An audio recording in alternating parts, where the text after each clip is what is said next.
Kindly go ahead, Mr. Sheldon. We are live already. Okay, hi everybody.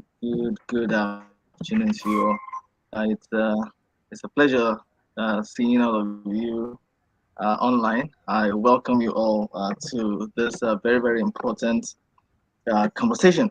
But we will begin by having our the opening song, and then of course we'll have the opening prayer too, which is the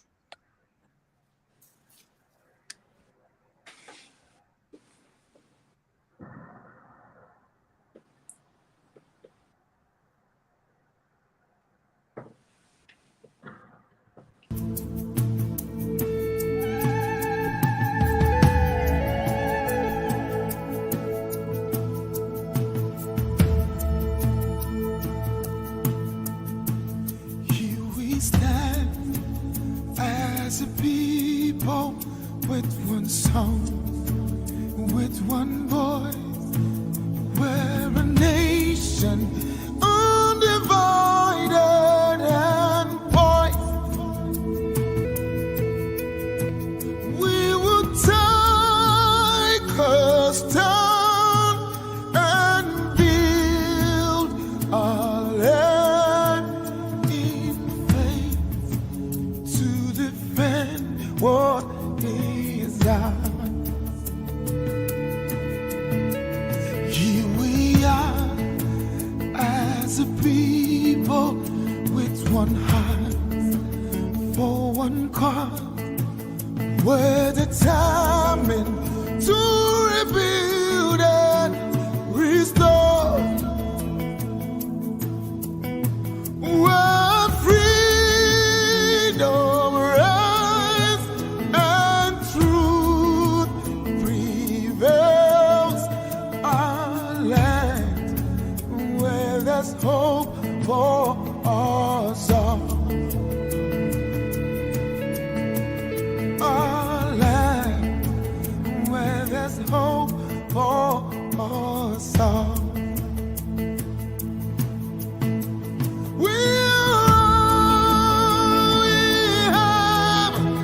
We'll defend our land. We believe in this nation, and we know we'll get there.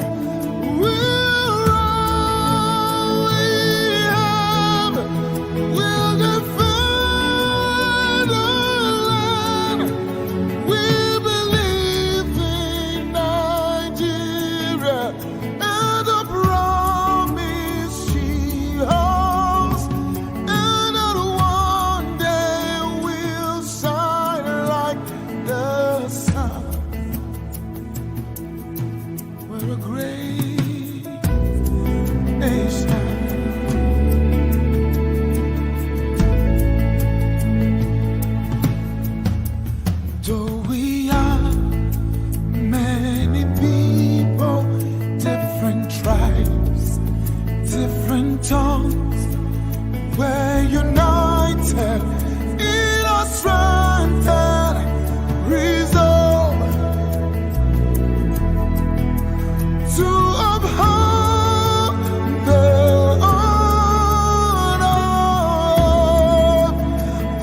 what a grace, what a great nation.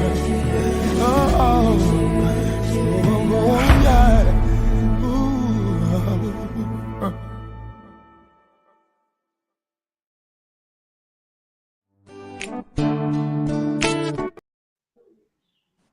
Yes, that was a Great Nation by Timmy.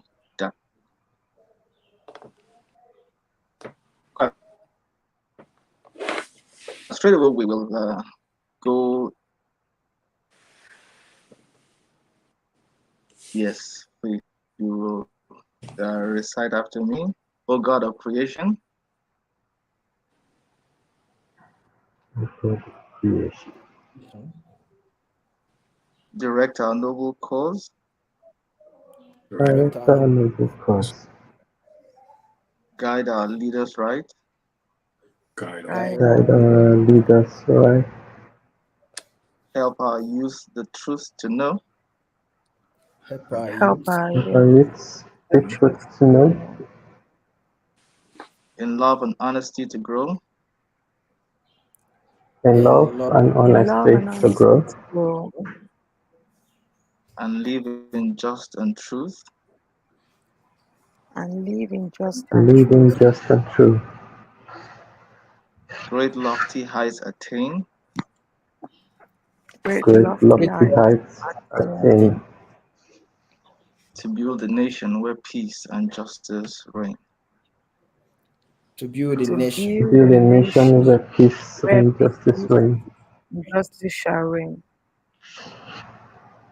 Fantastic stuff. All right. Once again, I welcome you all to this important conversation. The topic, of course, is truth, trust, and justice. A deep dive discussion and reflections on the 25th of February 2023 presidential election. That is an election that is still being talked about. The fallouts the fallout has been mind blowing. So much to discuss, and we have important people here, some seasoned professionals and experts to dissect and do justice to this topic. It's good to see some of the people I personally know here.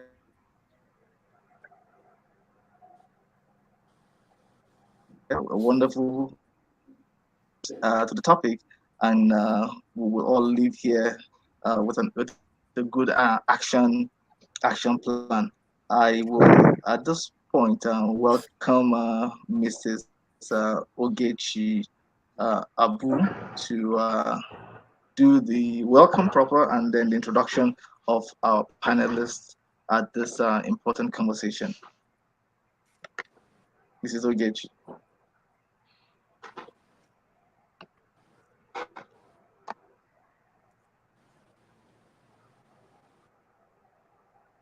All right, I'm not sure Mrs. Ogechi is here, but if she isn't, so let me go ahead. Mrs. Ogechi is not here, as I've been informed. I can take that. Fantastic. So, fantastic stuff. Hello Thank to you you all. My name is Solomon Animashal. I am your host today. I welcome you all to this conversation, and I hope that the conversation we're going to have today will not only be meaningful, but it will be one that will provide insight, the necessary insight to this very, very important discussion. In terms of the format of the show, we are going to have the guest speakers who will deliberate on specific questions that have been prepared for the show. Allow me to introduce you to the guest speakers we have today. On the roster, we have Dr. Samuel Oguche, who will be running the first session. We then have Mojirayo Ogulano Konga, who will run the second part. And then Gloria Mbayam Balason, the third part. And then Mr. Joseph Ote, the fourth part. We will then move on to session 2, time permitting, where we have Dr. Samuel Oguche, Mojirayo, and Gloria, who will participate in that session. And the final session will be opened up to the audience for questions to be posed by the audience and some audience engagement. We will then round off the show with a final word by each speaker for 1 minute, where they'll be able to sort of give their closing statements, and then we'll look to wrap up the show. So hopefully we can get through that in the time allotted. I will encourage everybody to try to be concise and operate within the time stipulated, and hopefully that allows us to get through the show. So without further ado, I'd like to open up the first session by calling on Dr. Samuel Oguche to deliberate on the first part of the topic.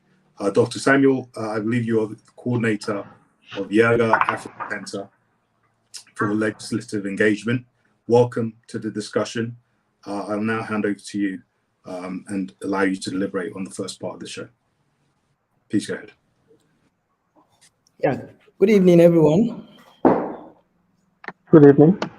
Okay, thank you. Can you hear me? Yes, I can. Okay. It's my pleasure being with you this evening, and I'm going to, in the next few minutes, lead discussion on issues relating to the 2023 general elections, especially as it has to do with the election manipulation risk index, which was released shortly before the elections in 3 parts. And again, we'll also look at Yaga Africa's post-election observation reports. A press statement was issued, and some other incidental. Looking at, in the build-up to the 2023 general elections, Yaga Africa, in partnership with a few other CSOs, released the Election Manipulation Risk Index, which has been debated, at various avenues, and thereafter after the election. Now, one of the key issues emanating from the report is the issue of INEC capture, and we are going to talk about how it played out during the election.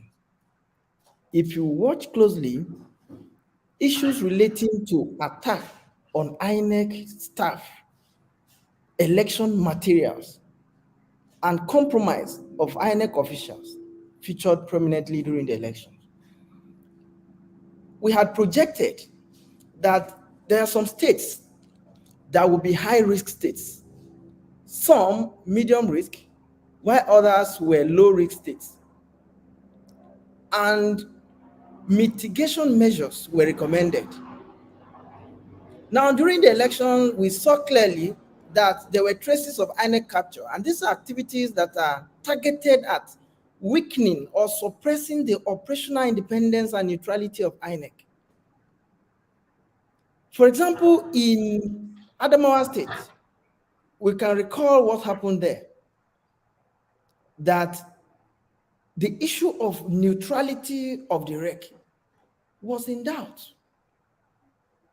We look at Sokoto State, where the REC was suspended, because we had raised issues that one of the indices, one of the indicators of INEC capture is deployment of RECs with partisan background and deployment of other RECs that had no experience in election management prior to their deployment, appointment and deployment.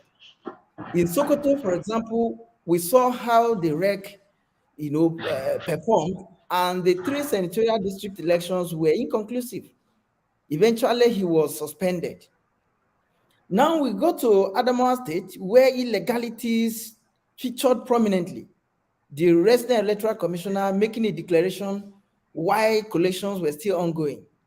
So we had double-decker illegality there, in the sense that the REC is not legally empowered to make a declaration. And the second arm was a declaration why collation was still ongoing. So you can see traces of INEC capture that had been raised in the Emory report. Then, of voter suppression. This featured in almost 30 states or more across the Federation.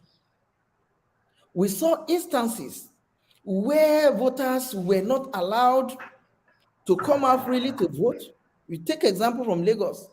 In fact, in the build-up to the gubernatorial elections, the state elections, we had issues of sporadic gunshots, some festivals being fixed on the day of election. These are activities that are targeted at, driving away some voters. And people have raised concerns about it. Then another one is election technology. We can all agree that one of the issues or innovations that build citizens' trust in the electoral process is election technology, like the beavers and the IREV. So Nigerians, especially the youth, had high expectations, high hopes, had a lot of trust in the process, and it was going on smoothly.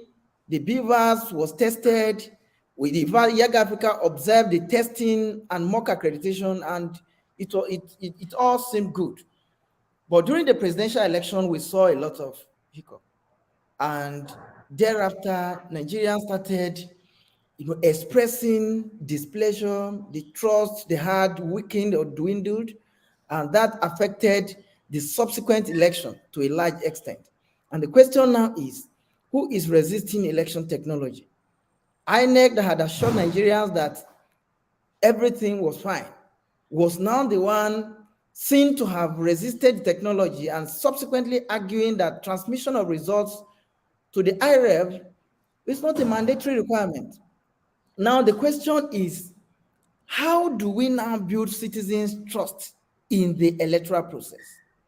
I've heard people say, look, Nigerians no longer have trust in democracy. I beg to disagree with that, because nobody is agitating for an alternative. We all believe in democracy, but how do we go about it? These are the issues coming out of the failure of technology during the election. In fact, Young Africa observed during the election that beavers failed. It was fixed. In some places, replaced. Then the question is, when you had two sets of elections, in fact, three, because of National Assembly, Senate, and the House, on one hand, the presidential election on the other hand, why did transmission to the IRF fail on the part of the presidential election? These are questions that Nigerians have continued to ask, and INEC has not been able to give credible information to the public. So that information gap is there. Then reliability of election technology is another thing that comes out of the last election, because we have been told and assured by INEC that pictures of from EC8A will be taken by the beavers and uploaded to the IRF. And any picture uploaded by the beavers will go in PDF form. But a close scrutiny of the IRF shows that some documents, some things are there in JPEG, some is not from EC88, like selfie or some people. So the question now is, was there any other service that was used to upload some document or pictures to the IRF? Because we saw some. The pictures were taken by technophones, not the beaver this time. So they all raise the issue of election manipulation to a large extent. INEC maybe genuinely had issues, but this information is not in the public domain. We don't know what happened. INEC needs to come out to tell Nigerians what transpired, that the planned, transmission to the IRF from the polling units failed in terms of the presidential election. Then one of the prominent things again was the neutrality and impartiality of security agencies. It was observed, in fact, some observer groups have also published their reports, that some of these electoral malpractices took place in the presence of security agencies. In fact, we saw what happened in Adamawa. The illegal declaration was done in the presence of security agencies. Then you now ask, is the shepherd now becoming the wolf? These are issues that have continued to come up following the general elections. And then INEC had tried to create additional polling units, another issue. But this also did not address the problems intended to be addressed. It was actually intended to reduce overcrowding in polling units. So we observed a situation where some polling units had less than 10 voters, while others still had as high as 10,000 voters. So you now ask yourself, and this even created a lot of problems on its own because some voters could not access their new polling units. So they were left stranded on the day of the election. Now, when you put all these things together, you find out that, look, the issues that had been raised in the Emery report manifested prominently during the elections. And this now raises the question, if these things were in the public domain, and there were calls for action on the part of security agencies, on the part of political parties, on the part of INEC, on the part of the citizens, why did manipulation take place in some places? Manipulation in this sense does not necessarily mean changing results. No. But actions that affect the general outcome. For example, we saw PVC buyout. We saw vote buying in some places that had been flagged. In fact, during the elections, we saw two basic models of vote buying, what I would call the prepaid and postpaid models. A situation where people got money for vote. This is prepaid. Then a situation where you will vote and bring evidence to be paid. That is postpaid. In fact, the monetary policy of the government that led to the scarcity of the naira was largely touted to be addressed or targeted at vote buying.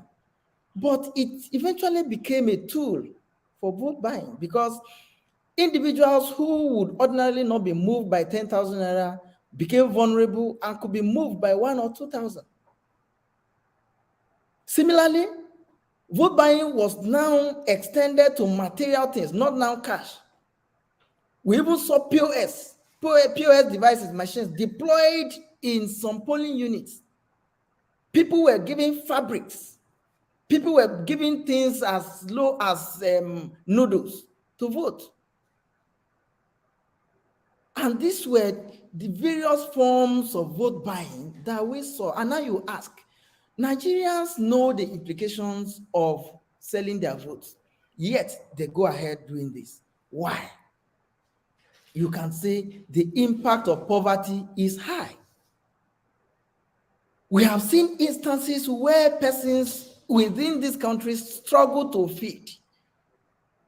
Some have various formulas that Nigerians have. A professor was talking, say some have 001, 110, 011, worst case scenario 000. And then you are telling that kind of a human being not to sell votes. It is a matter of survival. It is only the living that can talk of good governance. So people are after survival. So it is like poverty is a tool that the elites have deployed to render Nigerians more vulnerable. So as I wrap up, I will say that, yes, we went into the elections with high hopes, but the procedure, the process was to some extent disappointing to many Nigerians. Not that people didn't know what they were doing was wrong, but because many people have become so vulnerable that they still go ahead to do what they know is wrong. And when we want to get our electoral system well, then we have to look at the remote causes of this thing. We shouldn't be targeting the immediate causes. But if we want to get it right, I think we are still on the right path. Efforts are being made. We need moral reorientation. We need every Nigerian to play his part so that we don't leave it to the security agencies alone. I was speaking at the forum and I said, look, if citizens don't cooperate with security agencies, they are not superhuman beings. They are human beings like we are. If you don't volunteer information, those who snatch ballot boxes, who destroy voting materials, they live among us. And if we don't volunteer information, there is no way security agencies will be able to make a headway. So it is a matter of everybody. It's a collective effort that will, promote our electoral system. Electoral justice is another thing. Elections have come and gone. But how do people get justice? The electoral offenders, are they prosecuted? When they are prosecuted, what is the outcome? Sadly, there are instances where some state governments or government at various levels have a hand in election manipulation, in electoral fraud. And if that is the case, how can the offenders be prosecuted? It becomes sadly a wild goose chase. Again, I have seen in an instance where electoral offenders were being prosecuted, and the Attorney General of a particular state went and entered nolle prosequi in favor of those facing trial. So if somebody is standing trial for an electoral offense, and the Attorney General, the chief law officer of a state, is entering nolle to stop the proceeding, then you will know that these are state agents that were sent to unleash mayhem on citizens. In conclusion, while I wrap up for now, I would say that yes, we are making efforts. The efforts are characterized by challenges, but they are actually highly surmountable if we put efforts together. Thank you. Dr. Sam, thank you very much for that wonderful submission. I think you made some very, very insightful points there. And I think the one that really resonates with me is about the consequences for some of the actions that we witnessed. And I think if there are no consequences for these actions, then of course, it sends out the wrong message. And it means that this type of behavior will continue. So thank you for that. And perhaps we'll come back to that if time permits us. I'd like to call on our next speaker, Mojirayo B. Oglano Ekanga, who is a legal practitioner and a principal at MON Legal. I believe that you're going to talk to us a little bit about the role of INEC and some of the observations and some of the legal aspects that maybe people are not familiar with. So the floor is yours. Please go ahead. Hello, everyone. Good evening. Thank you for having me on this call. Yes, and thank you so much, Dr. Sam, for that exposition, because it also lends credence to everything that we are just, we are going to be discussing at this meeting. Now, let's start with the role of INEC. Now, by virtue of the provision of the Constitution, particularly Section 153, INEC was established as the body that coordinates elections. And it was, it is established as an independent body that, that took its own powers even from Section 160 of that same Constitution of the Federal Republic of Nigeria, the 1999 Constitution, as amended. Now, by virtue of that Constitution, not only it undertake and supervise elections, it registers political parties, monitors political campaigns in elections, and then, of course, regulates every aspect of the elections. And so, as that umpire that has this particular power under the 1999 Constitution, by virtue of that Section 160 of that Constitution, it can now decide on its own to produce, or should I say, yes, to make regulations and guidelines for the conduct of that election. And so that is the first role of INEC, actually, because by having that power under Section 160, the Nigerian legislators have delegated to INEC to make a regulation that will guide our elections. And so that particular action itself says that whatever INEC is bringing out as its regulation and guidelines, it means that that particular regulation and guidelines becomes the subsidiary legislation, which has the effect and it has the effect of law. And so it is as valid as possible, and it is, how do I say it? It is mandatory, and compliance to it by INEC itself is mandatory. Now, I've heard even Dr. Wen was talking about there was a lot of high hopes going into the elections. That's true. I'm one of those people who had not had the opportunity ever to vote in Nigeria based on several issues I've had with INEC about registration and locating my PVCs in the past. So this time around, I was able to get my PVC in my hand and I was excited to vote. Why was I excited? As a member of a civil society organization, I had attended different forums where INEC, through its National Commissioner Voter Education, what's his name? The commissioner, Festus Okoye, had come out and sensitized and spoken to CSOs, spoken to different organizations, letting us know that INEC has enough confidence in the technology that it would be deploying at the elections. Now, we are not bothered because we also knew that INEC deployed this particular technology in Osun, Ekiti, and of course the inception, which was Nasarawa in 2020. And so that boosted our confidence. And of course, INEC also doing us a favor by amending the regulations and guidelines for the conduct of elections of 2010 in 2022 and releasing it on the 3rd of June 2022 gave us so much hope.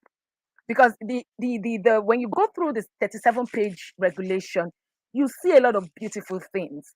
And we're not really too particular about the beautiful things that were in that regulation, but we're more focused on that clause 38, which not only did Professor Mahmoud and Festus Okoye really made representation to let us know that this time around, we are complying with the Electoral Act 2022, which provides the foundation for electoral electronic transmission of results.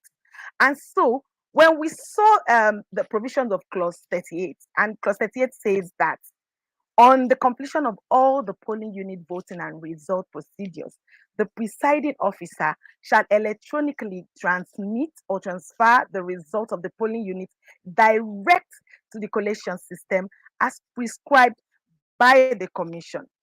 And then it goes ahead to say the use of the beavers to upload a scanned copy of the EC8A to the INEC results viewing portal as prescribed by the commission. And then to take the beavers and the original copy of each forms in tamper evident envelope to the registration area or ward collation officer in the company of security agents. Now, we all know that beavers, or for people who do not really understand what this beavers is, it's called the bimodal voter accreditation system. So this machine, as you know, for any layman in Nigeria to have understood, was that this machine will be used to accredit the voter. And when this machine is used to accredit that voter, it will, at the end of the day, the voter will know that, oh yes, I am eligible to vote. Now, when that happens, of course, the law, according to, how do I put it, if you look at sections 41, from section 41 all the way to section 63, I can't begin to explain each of the sections one after the other. So let me just rush through them or just go through it. So I think in 2015, what was obtainable then was a smart card reader that was being used. But now the technological device that INEC had represented to us was the beavers. And so everybody knew that the beavers will be the one will be the machine to authenticate each voter. And so when you are at the polling unit, of course, the INEC officials would verify you, and then of course you move straight to the booth to cast your vote. And then the provision of the law says that at the end of the voting, the presiding officer will then collate all the results, announce the results, and then transmit the results. Now that transmission is that one that was clearly provided under clause 38 of the regulation. But not only that, section 64 of the act itself had stated, and if for not quoting, I don't want to go into a lot of quoting, but I think we should do this. 64A says that the number of accredited voters stated on the collated results, or let me just go back, let me backtrack. 64.4 says a collation officer or returning officer at an election shall collate and announce the result of an election, subject to his or her verification and confirmation that the number of accredited voters stated on the collated result are correct and consistent with the number of accredited voters recorded and transmitted directly, please, emphasis is on transmitted directly from polling units under section 47.2 of the Act. Now let's backtrack to section 47.2, which says that to vote, the presiding officer shall use a smart card reader or any other technological device that may be prescribed by INEC for the accreditation of voters to verify, confirm, or authenticate the particulars of the intending voter in the manner prescribed by the commission. And so everyone, I believe that a lot of people who wanted to vote in this 2023 election were very, very confident that INEC was going to stick with the technological device that it was going to be deploying, and that is the beavers. And so we're all excited, we were all pumped up, and then we were all looking forward to when we go ahead to vote. We expected that the result of the election in over 176,000 polling units will be uploaded directly from the polling units as provided for not only by the Constitution of the Federal Republic of Nigeria, but by the Electoral Act 2022 and the regulation and guideline that was made, produced specifically for the 2022 elections. And so when Doctor was talking, he said so many things, that there were things about JPG and so many faulty uploads on the IRF. Yes, the IRF, now the result viewing portal. So the way the law has established it and the way INEC has explained over time, and I'm talking of INEC has been explaining and giving several representations since 2022, even up to November 16, 2022, when the Professor Yakubu Mahmoud was saying categorically that we would deploy beavers and we will use IREV and we will ensure that all your results are collated electronically. That was what was said. Not only is he saying this, the law also provides this. The regulation also states that the collation will be happening, and simultaneously Nigerians can actually can actually register on the IREV and be, following the collation, be following the upload of each and of these results. And that was what everybody expected. But at some point during the elections, we started hearing different complaints from different, news agencies bringing up, and uploads, especially for people who were on Twitter. We see things like the presiding officers were complaining that to transmit the results on BVAS, it was not going. And interestingly, it was only the presidential election that was having these issues on BVAS, because a lot of the results for the National Assembly, the House of Rep and the Senate were uploaded through the same process. But we were now noticing that out of 176,000 thereabouts polling units, at the end of at the end of the elections, we're seeing that just about 37,000 results were uploaded on the IREV. And in fact, there were a lot of issues that were involving, non-uploading of that of the result as promised by INEC, as guaranteed by the regulation of INEC itself, guaranteed by the chairman of INEC himself, and guaranteed not only by the Electoral Act, but also by the regulation that INEC itself presented to the general public, that, guaranteeing us that everything will be accordingly according to the rule of law and due process.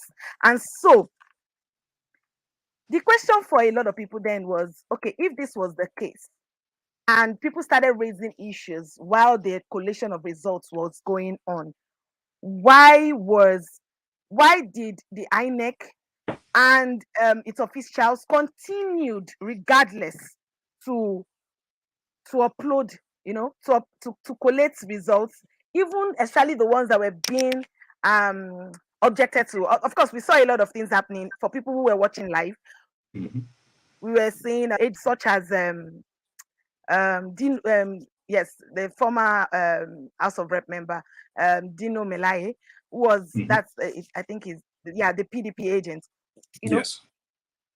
who came up and continued to say, oh no, this process is not right. This is against your act. This is against section 60 of the Electoral Act, and that was what we saw, and that was the reality for so many of us for that election, especially the presidential elections.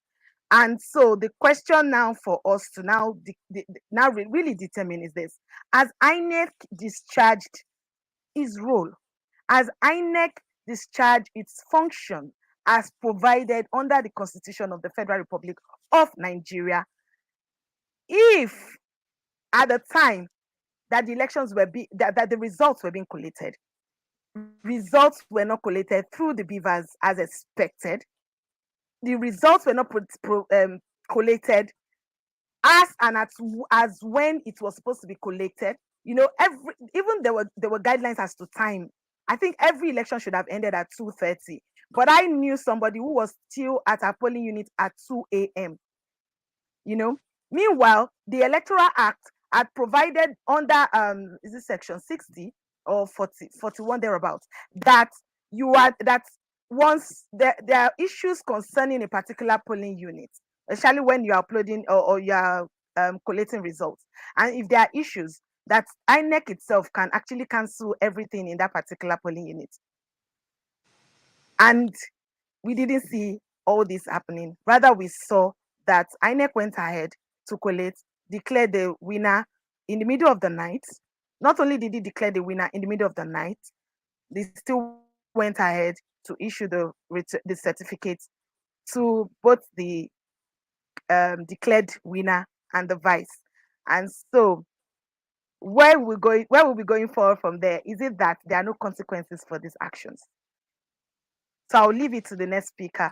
Then we will pick it up from there. Thank you so much. Thank you so much, Mujirai. I think what I can really sort of say about that is that the violations that you highlighted is really sort of, talking and speaking to the credibility of the process and therefore the election itself.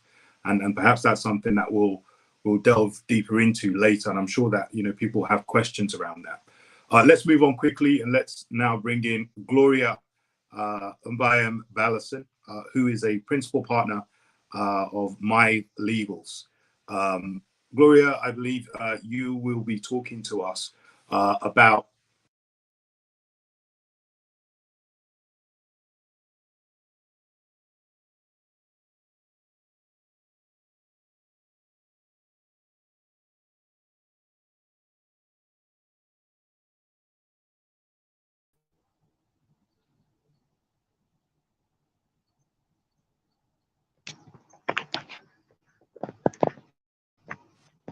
Okay.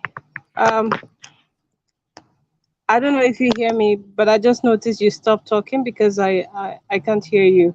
But anyway, good evening. I'm quite sure my mic just kind of, stopped working, but I can hear you fine. So go ahead, the floor is yours. Much. Good evening, and thank you for having me. I think it's a worthy moment to take up from where my sister Mojirayo left off. And that is with specific reference to the violation of trust of the electorate in Nigeria. And Moji asked a fundamental question: what is the duty of INEC, that is the Independent National Electoral Commission? And to summarize it, it's to do two things: to count votes and to account for those votes. And on those two scores, we see that INEC failed woefully. When you give somebody a duty and they fail to perform it, the question will then be, should you not demand for accountability?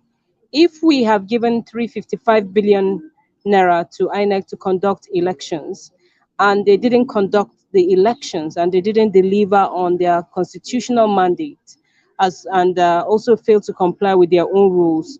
Should we now move ahead like the way we seem to be doing now? Because there seemed to be this whole conversation that has shifted from the 2023 elections to 2027, when there are still pending issues. The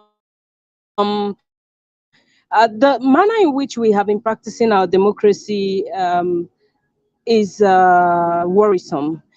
Because you see, in a democracy, it should be the people that should decide who should lead them.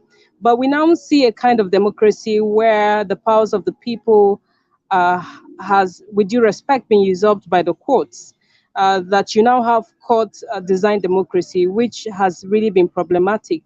And we see that with what happened with the Imo elections, where Uzodima, who came fourth, was declared governor over Emeka Ihedioha, who came first in the elections and who clearly was the people's choice. But you see, those kind of things will happen if we don't demand that the institutions that should do their work, and when they fail to do the work, are not made to redo the work or indeed account for it. So the court doesn't have the mechanism to count votes. The court certainly doesn't have the mechanism to account for votes. In other climes, what happens is that when there is contention in election results, they bring the statisticians, they bring the mathematicians to collate those votes, because they are the ones who have the expertise to be able to do that. In our own courts, we don't have that expertise. And of course, that reflects with the kind of judgment that we have had in recent times. So in terms of who should be asking the question now, in terms of the postmortem of the 2023 elections, I think fundamentally the Nigerian citizens need to keep the conversation still going, to say, look, what we voted for is not the result that we have. In a manner of speaking, what we ordered for is not what was delivered to us. And that should continue to be something that should happen. But we see that with what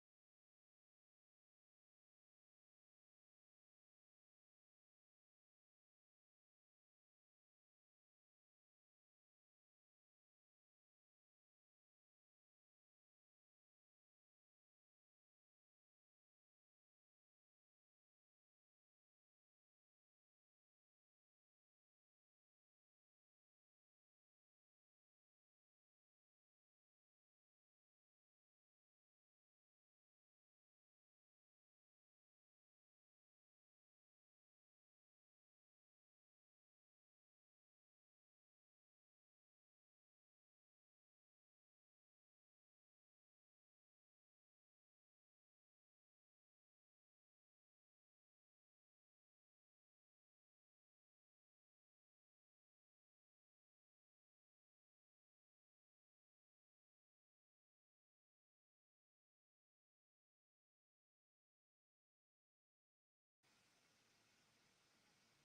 Hi, can you all hear me?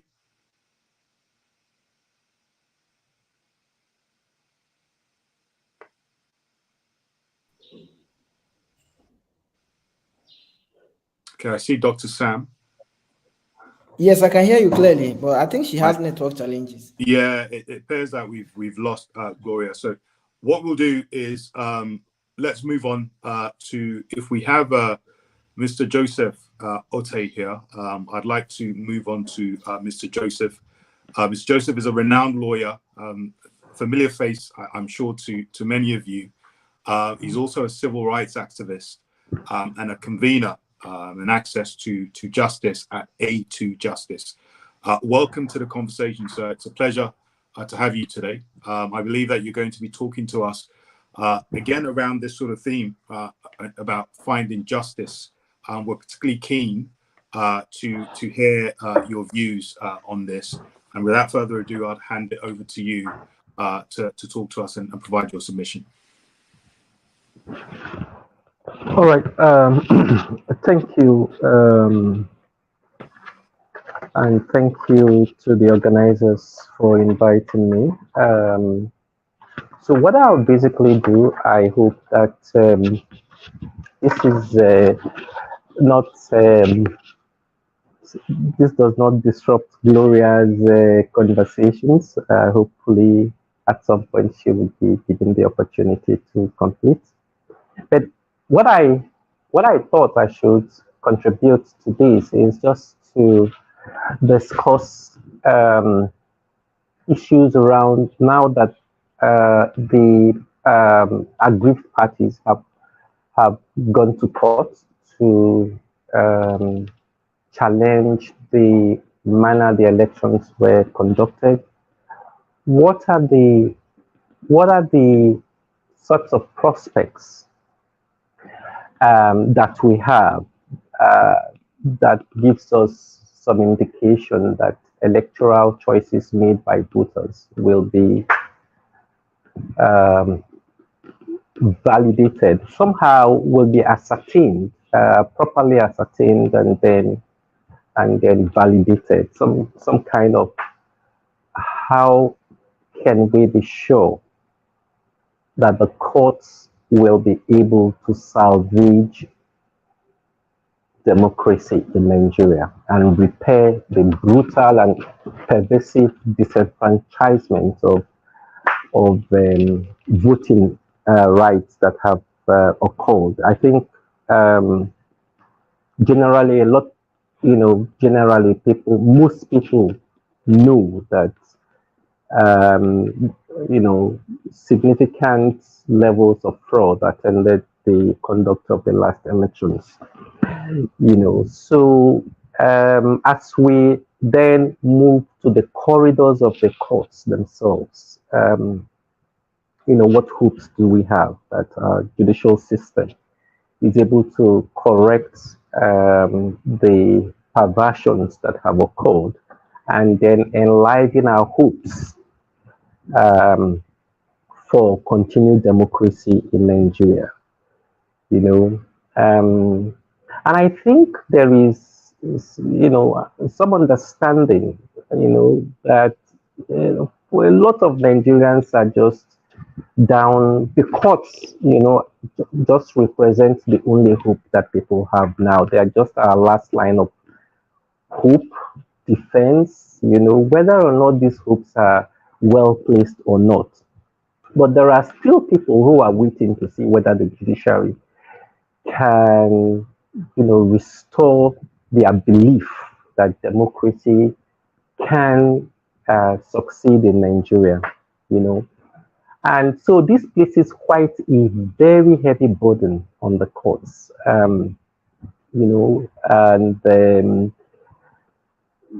if the courts are not able to,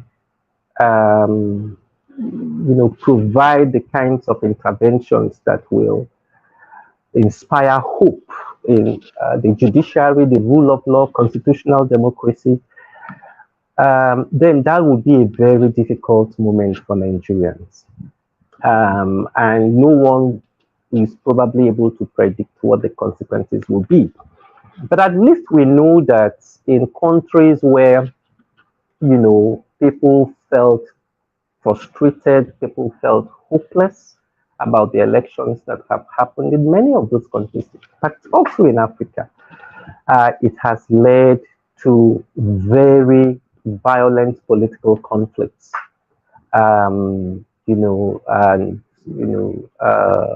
displacements of hundreds of thousands of people. So the prognosis, if the judiciary does not live up to expectation, is not that very good.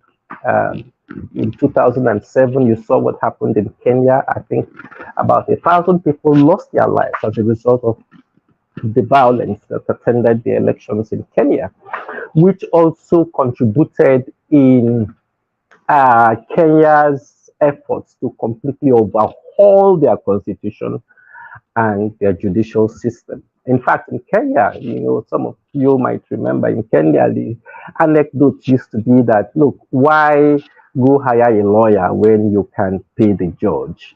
Things were really that bad in Kenya. And then, of course, these same things happened in Cote d'Ivoire in 2010. So there's a lot at stake. There's a lot that's hanging on the judiciary, and it really will be in the interest of Nigeria for the judiciary to step up to the plate and give people that sense of community, that sense of this is a project that is achievable, that sense of nationhood, that sense of citizenship, So there's a lot at stake, and I really hope that, um, you know, at the end of the day, there will be light at the end of the tunnel, and people will uh, feel that their hopes are not completely lost. But um, there's this question about whether we are even entitled to exercise that concern about the effectiveness and performance of our courts in redressing the fraud that has been perpetrated, by a host of political actors. And this question is probably more relevant in Nigeria because,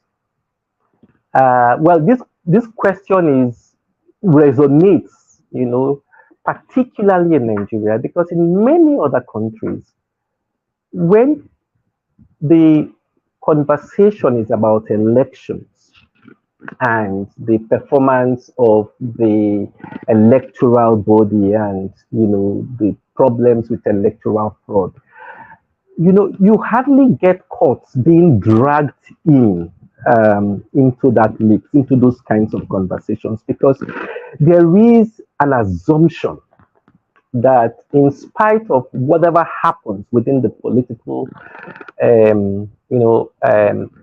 atmosphere, within the political process, that there is at the very,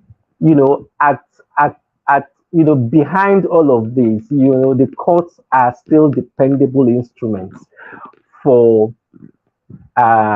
remedying any electoral,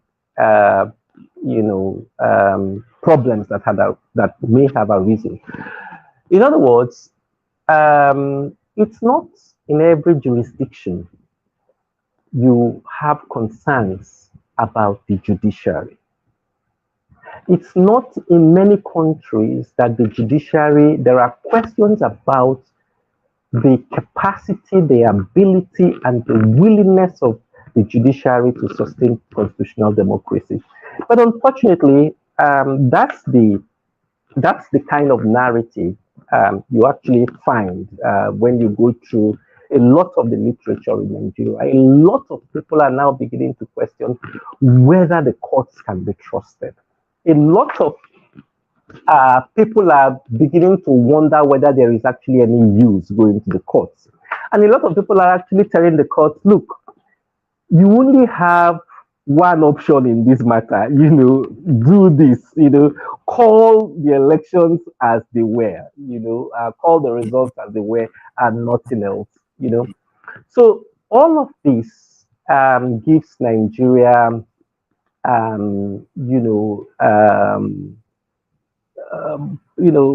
gives Nigeria a very unique coloring when it comes to questions about remedying political or electoral injustices. Well, I think Nigerians are entitled to exercise that kind of caution for many reasons. Part of these reasons is the judiciary's own very poor records in being able to overturn results that were manifestly unreliable, incorrect, and perverted. The statistics don't bode very well for Nigerian courts. A study I stumbled upon, although it's a dated one, actually showed that Nigerian courts have overturned election results in less than 7% of the time since 1999. In spite of all the problems that Nigeria had with those elections.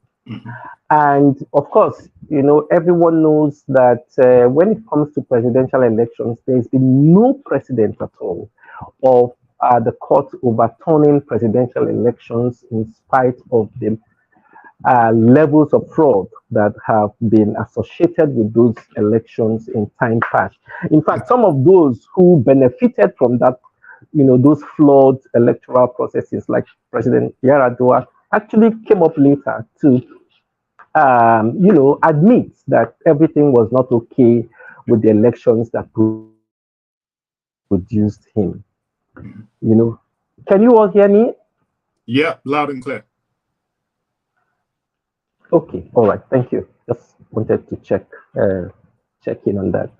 Now, Nigerians are also concerned because of the judiciary's own record of, how do I put this now? Because of the judiciary's own record of corruption. Between 2003 and now, at least 15 judges or justices of the higher courts have been investigated, have been found guilty, have been prosecuted, for electoral related perversions of justice. In other words, let's say for corruption. That's a very disturbing figure for any country. And I'm not talking about, the wider record of corruption. I'm talking about cases related to election petitions and allegations that judges were bribed. In fact, not just allegations. Many of these allegations were substantiated by the judiciary's National Judicial Council. That's a very terrible record. On top of this, Nigerians are concerned because the judiciary of late has actually begun to recall many of the judges that it sanctioned for corruption, giving the impression that the judiciary is not taking issues about judicial integrity as seriously as it ought to. Now, people are going to be asking, how can you place trust in a judiciary that's, recalling judges who have been convicted or found liable for corruption, clearly by the judicial authorities? How do you place trust in that kind of institution? And again, of course, if you recall that the ICPC did some studies about, released the study of a survey not too long ago, just confirming that, saying that during electoral cycles, I think it looked at a period of 3 years, that about 9 billion naira was passed on to judicial officers, as bribes.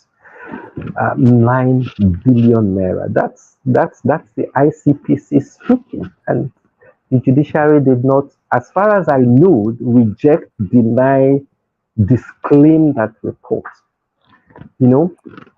So it's really an unfortunate situation we are in. I don't think the judiciary has done very much to rebuild that confidence that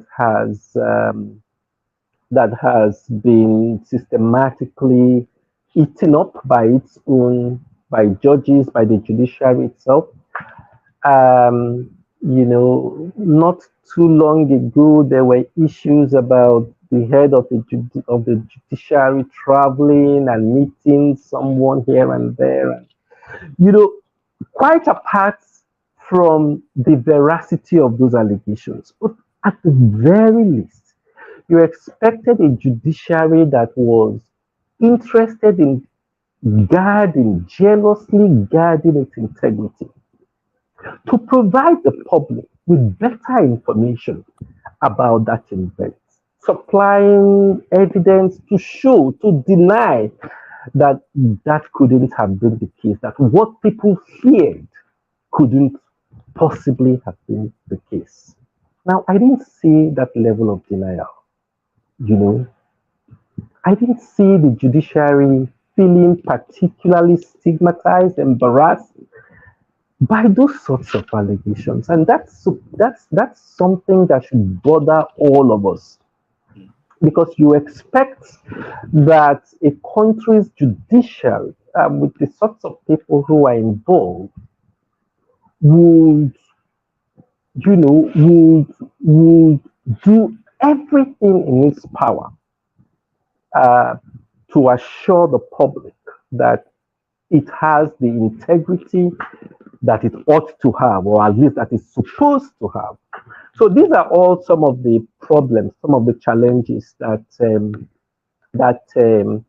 affects the way people think about what prospects they have with the matters, these election matters, going to the courts.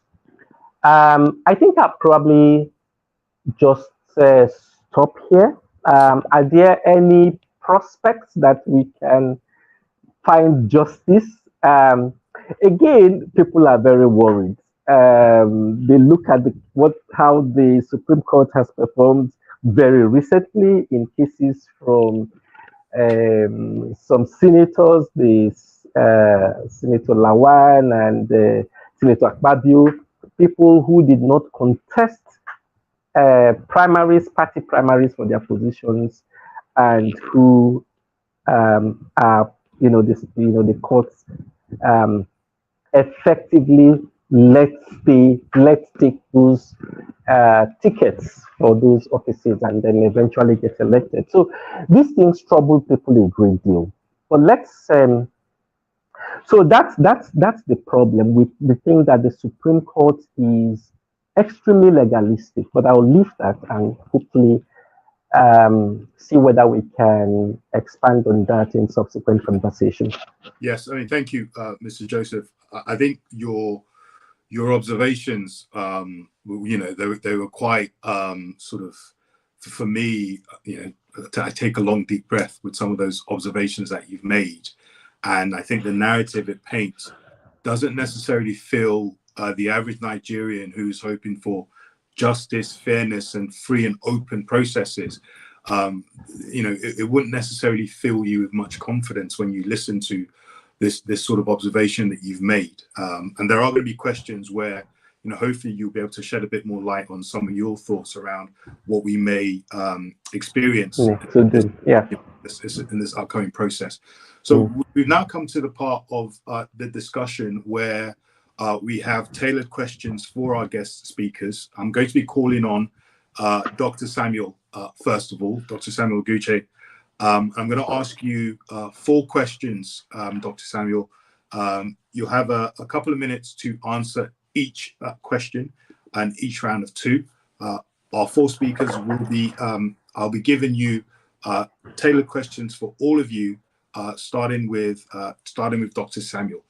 First question for Dr. Samuel is, the IREV was established to improve the integrity of Nigeria's electoral process.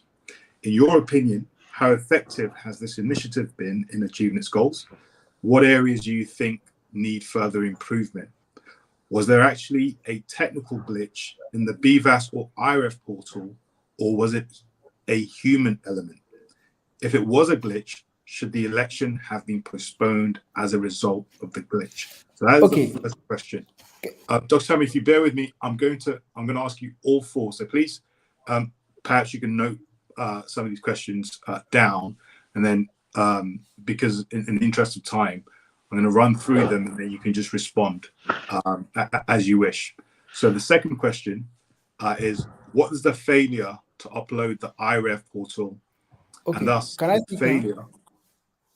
Just bear with me. If I could just ask you a couple more, and then I'll hand over to you, and the floor will be yours to respond as you wish.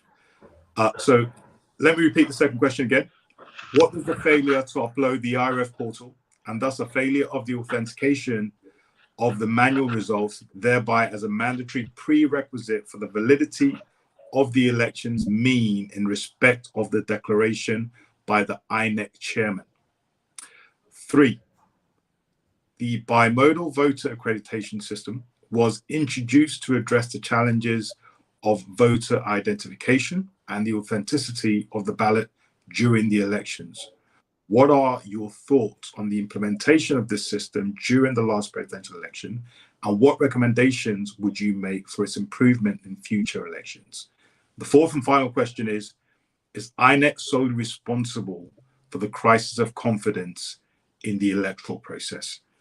I know I've asked you a lot of questions there, Dr. Sam, but hopefully you got the gist of those questions. Feel free to ask clarification if you wish, but you now have some time to respond to those questions before we move on to our next speaker.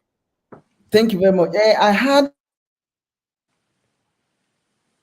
the third, fourth questions. Okay, would you like me to repeat them? And crisis of confidence. So the first one, the first one was on IREV, right? Yeah, so the first question was on IREV. Yeah, IREV. You know, if there was a glitch. Yes, I can hear you. So the first one was on IREV, and it's saying that, you know, was there a human element essentially? And if there was a glitch, should the election have been postponed as a result of the glitch?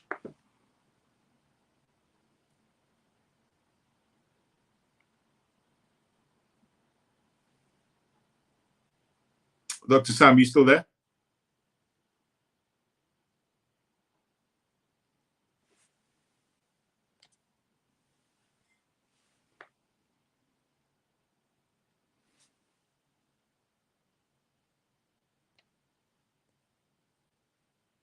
Okay, it appears that yes, I was saying I had the third and second questions, please, before I respond. Yeah, sure. Can you hear me okay?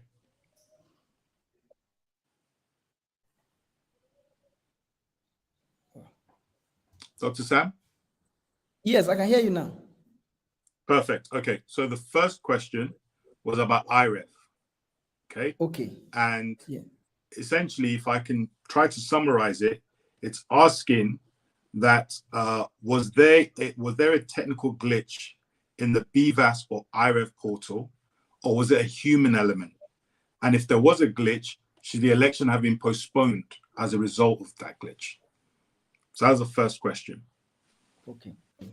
Second one. And the second one was, what does the failure to upload to the IREV portal, and thus the failure of the authentication of the manual results, thereby as a mandatory prerequisite for the validity of the elections, mean in respect of the declaration by the INEC chairman?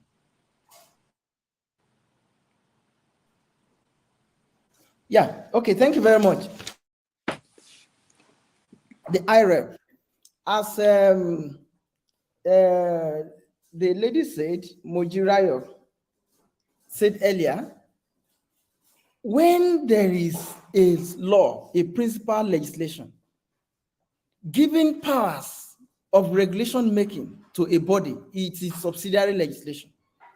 It means the legislature is delegating its law-making powers to a body, which was actually done in this case.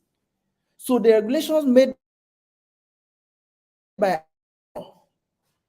unfortunately, INEC in one breath is in court arguing in favor of the IREV in Osun election. And in this case, so it's like blowing hot and cold at the same time, which does not work well in any system. That technical glitch that INEC told Nigerians about, it could be as a result of a human error. And that's why we are saying, where is the responsibility? Who is culpable? Are we going to watch and let this be? Because billions were put into this. And if it did not yield the desired results, then of what use? Who is responsible? We cannot continue to impoverish ourselves as Nigerians by spending money on white elephant projects. A lot of funds went into this and it did not work. Who is responsible? Is it the developer? Is it an officer? Who? We have not been told. And that's why I'm saying information management is central. You can't just say we take responsibility without telling us what actually happened. So, of course, it is only INEC that can come out to tell Nigerians. Because as I said earlier, we saw situations where, the regulations scanned copy. But we saw JPEG pictures taken by other devices apart from the beavers. Could it be that the security of the system was compromised? These are questions that we cannot answer unless INEC comes out to tell Nigerians what actually happened. We know for sure that it is a milestone by the election management body.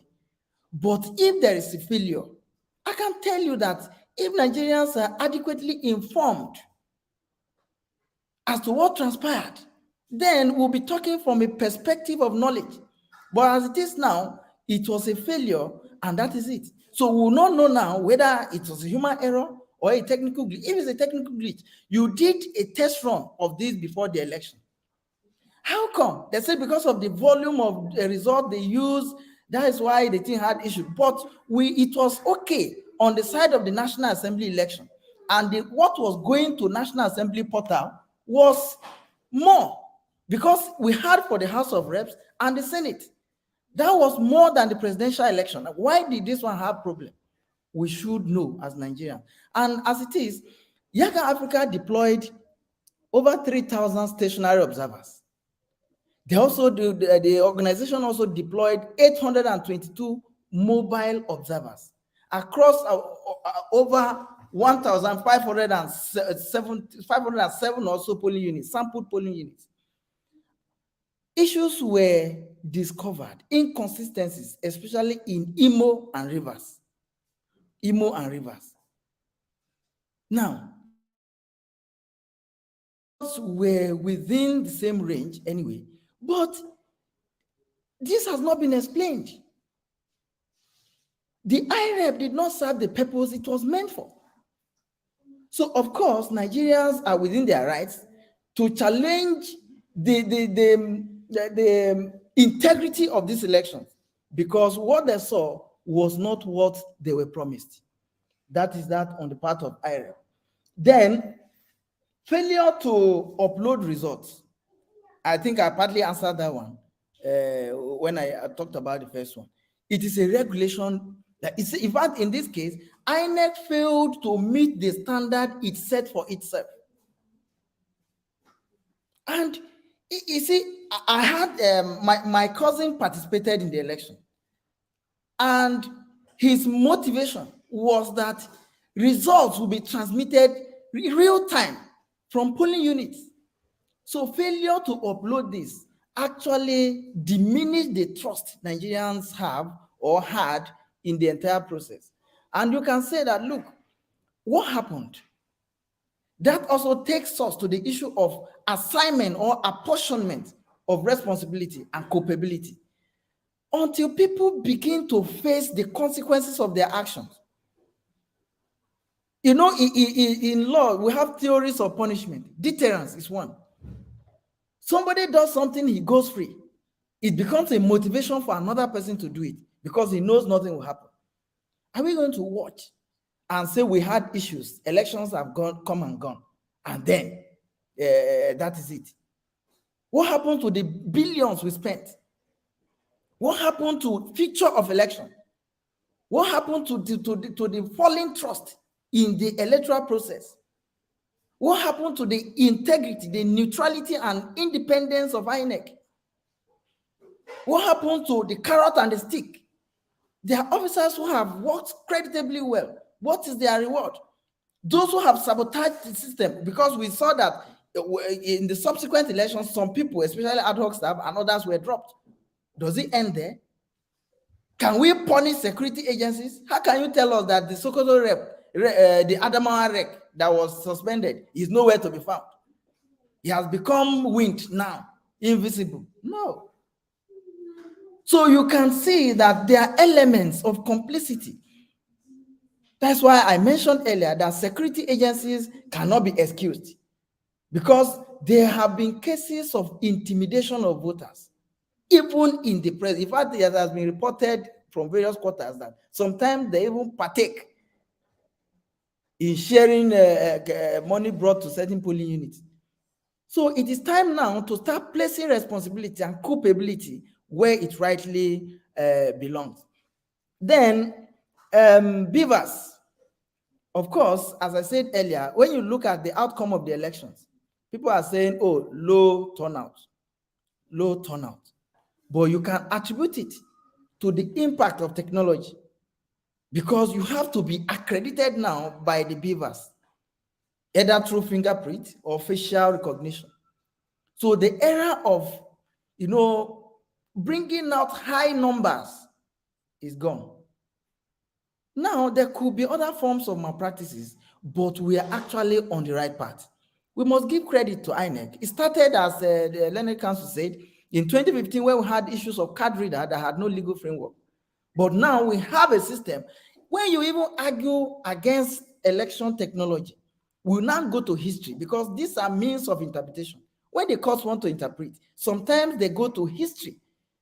What is the mischief that this particular provision is intended to address?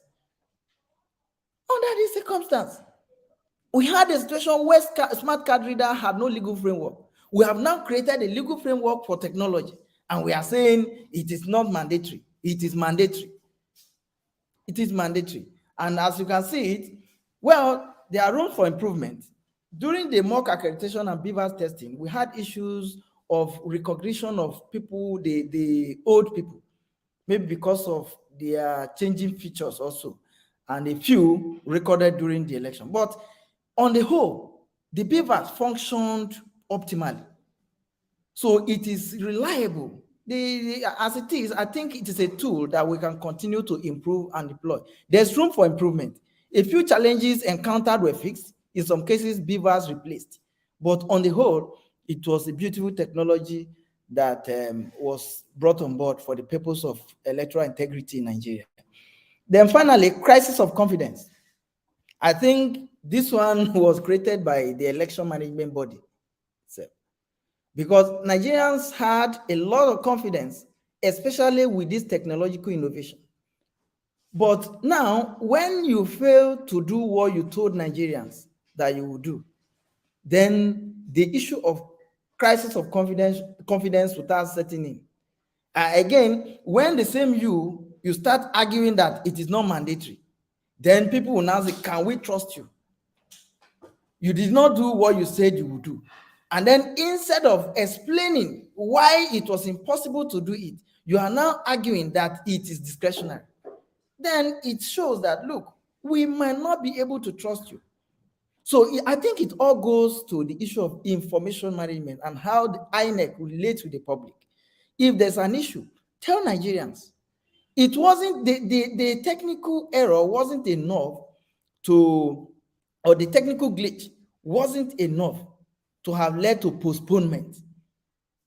But INEC ought to have put everything in place before the election. And this is what they said they did. What problem was it that could not be fixed within the first few minutes of commencement? So it's a matter of self-inflicted injury, that you built a reputation for yourself before the election, but you damaged it by your conduct at the end of the day.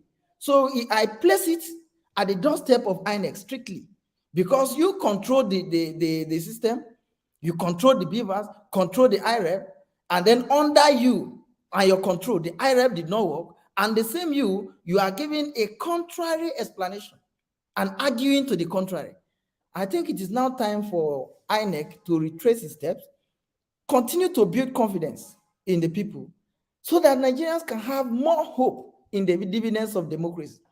There are many people who came out this time around because they felt that their votes will count. But at the end of the day, it is a massive feeling of disappointment. Who created it? It is still INEC. Whether it was by ad hoc staff or tenured staff, it is still INEC. So I think INEC should take full responsibility and come out to tell Nigerians what happened and continue to build confidence in the system again. I think that would be my response to those questions. Thank you. Thank you, Dr. Sam. And moving swiftly on to Mojirayo. Again, 4 questions for you. I apologize for stacking them like this, but I'm just trying to get, as many questions in the time permitted. So the first question is, there have been several distractions from different quarters, especially statements by people meant to be elder statesmen. What are the recondite issues before the tribunal in this selection? And what specific provisions of the Electoral Act do you believe INEC violated during the last election? And what impact did these violations have on the outcome of the election? That is the first question. The second question, in view of the breach of results in the form of EC8A and the IREF portal, can you address the nature of the electoral offences committed, the culprits, and the consequences? That is the second question. Third question, with reference to the Adamawa Resident Electoral Commissioner's actions, can you draw a comparative analysis between the action of the REC and that of the chairman, and what steps do you think INEC needs to take to improve its internal processes and ensure its officials are held accountable in an automated manner for any violations or infractions of the Electoral Act in future elections? That is the third question. And the fourth and final question, the federal government says President Buhari has delivered on his pledge to leave behind a legacy of free, fair, and credible elections. But many Nigerians disagree. What is the threshold a free, fair, and credible election? And so, apologies, let me repeat that. What is the threshold of a free, fair, and credible election? And did the president meet that expectation? That is the fourth and final question. I'm happy to clarify any of those questions that you want clarification on. So feel free to ask me. Otherwise, I'll hand it over to you now to respond. Okay, thank you very much, Solomon. Okay, where do I start from? I think I want to just have this kind of format in addressing these questions. So before we talk about the consequences and the nature of the offense, one of the things that we should just ask ourselves is, was there a precise law? Was there a law in place that everyone could understand, every citizen could understand? INEC, the umpire itself, could understand. Political parties could understand. Agents could understand. Presiding officers, polling units, everybody during this election. Yes, there were. One, there was the Constitution. Two, there was the Electoral Act 2022. Three, there was that guideline, regulations and guideline for the conduct of the election in 2022. So we had all this. And interestingly, let's look at one of the offenses under the Electoral Act. Now we have section 122, subsection 1 of the Electoral Act, which says that every person in attendance at a polling unit, including every officer charged with the conduct of an election and his or assistants, and every polling agent and candidate in attendance at the polling station or at the collation center, as the case may be, shall maintain and aid in maintaining the secrecy of the voting. And so, by virtue of that, any person acting contrary to the provisions of that particular section commits an offense and is liable on conviction to a maximum fine of 100,000 naira or imprisonment for a term of 3 months or both. Now, what did we see on that particular day of election? The president of Nigeria, Major General Muhammadu Buhari, voted in his Daura. After voting, he publicly displayed his ballot paper to show the world the candidate of his choice. And so, to make it even more interesting, the Attorney General, the Chief Law Officer of the Federation, also follows suit in his own polling unit and displays for everybody that this is the candidate that he voted for. Now, tell me, these two major people, both the president and his advisor in chief, they violated section 122 of the Electoral Act. Now, who calls them to order? Nobody. People mentioned it. People went ahead and, said, oh, why is this, but till now, I don't see anybody I don't see any issues being raised. Yes, we can say the president has immunity, but can we say the same thing for the attorney general?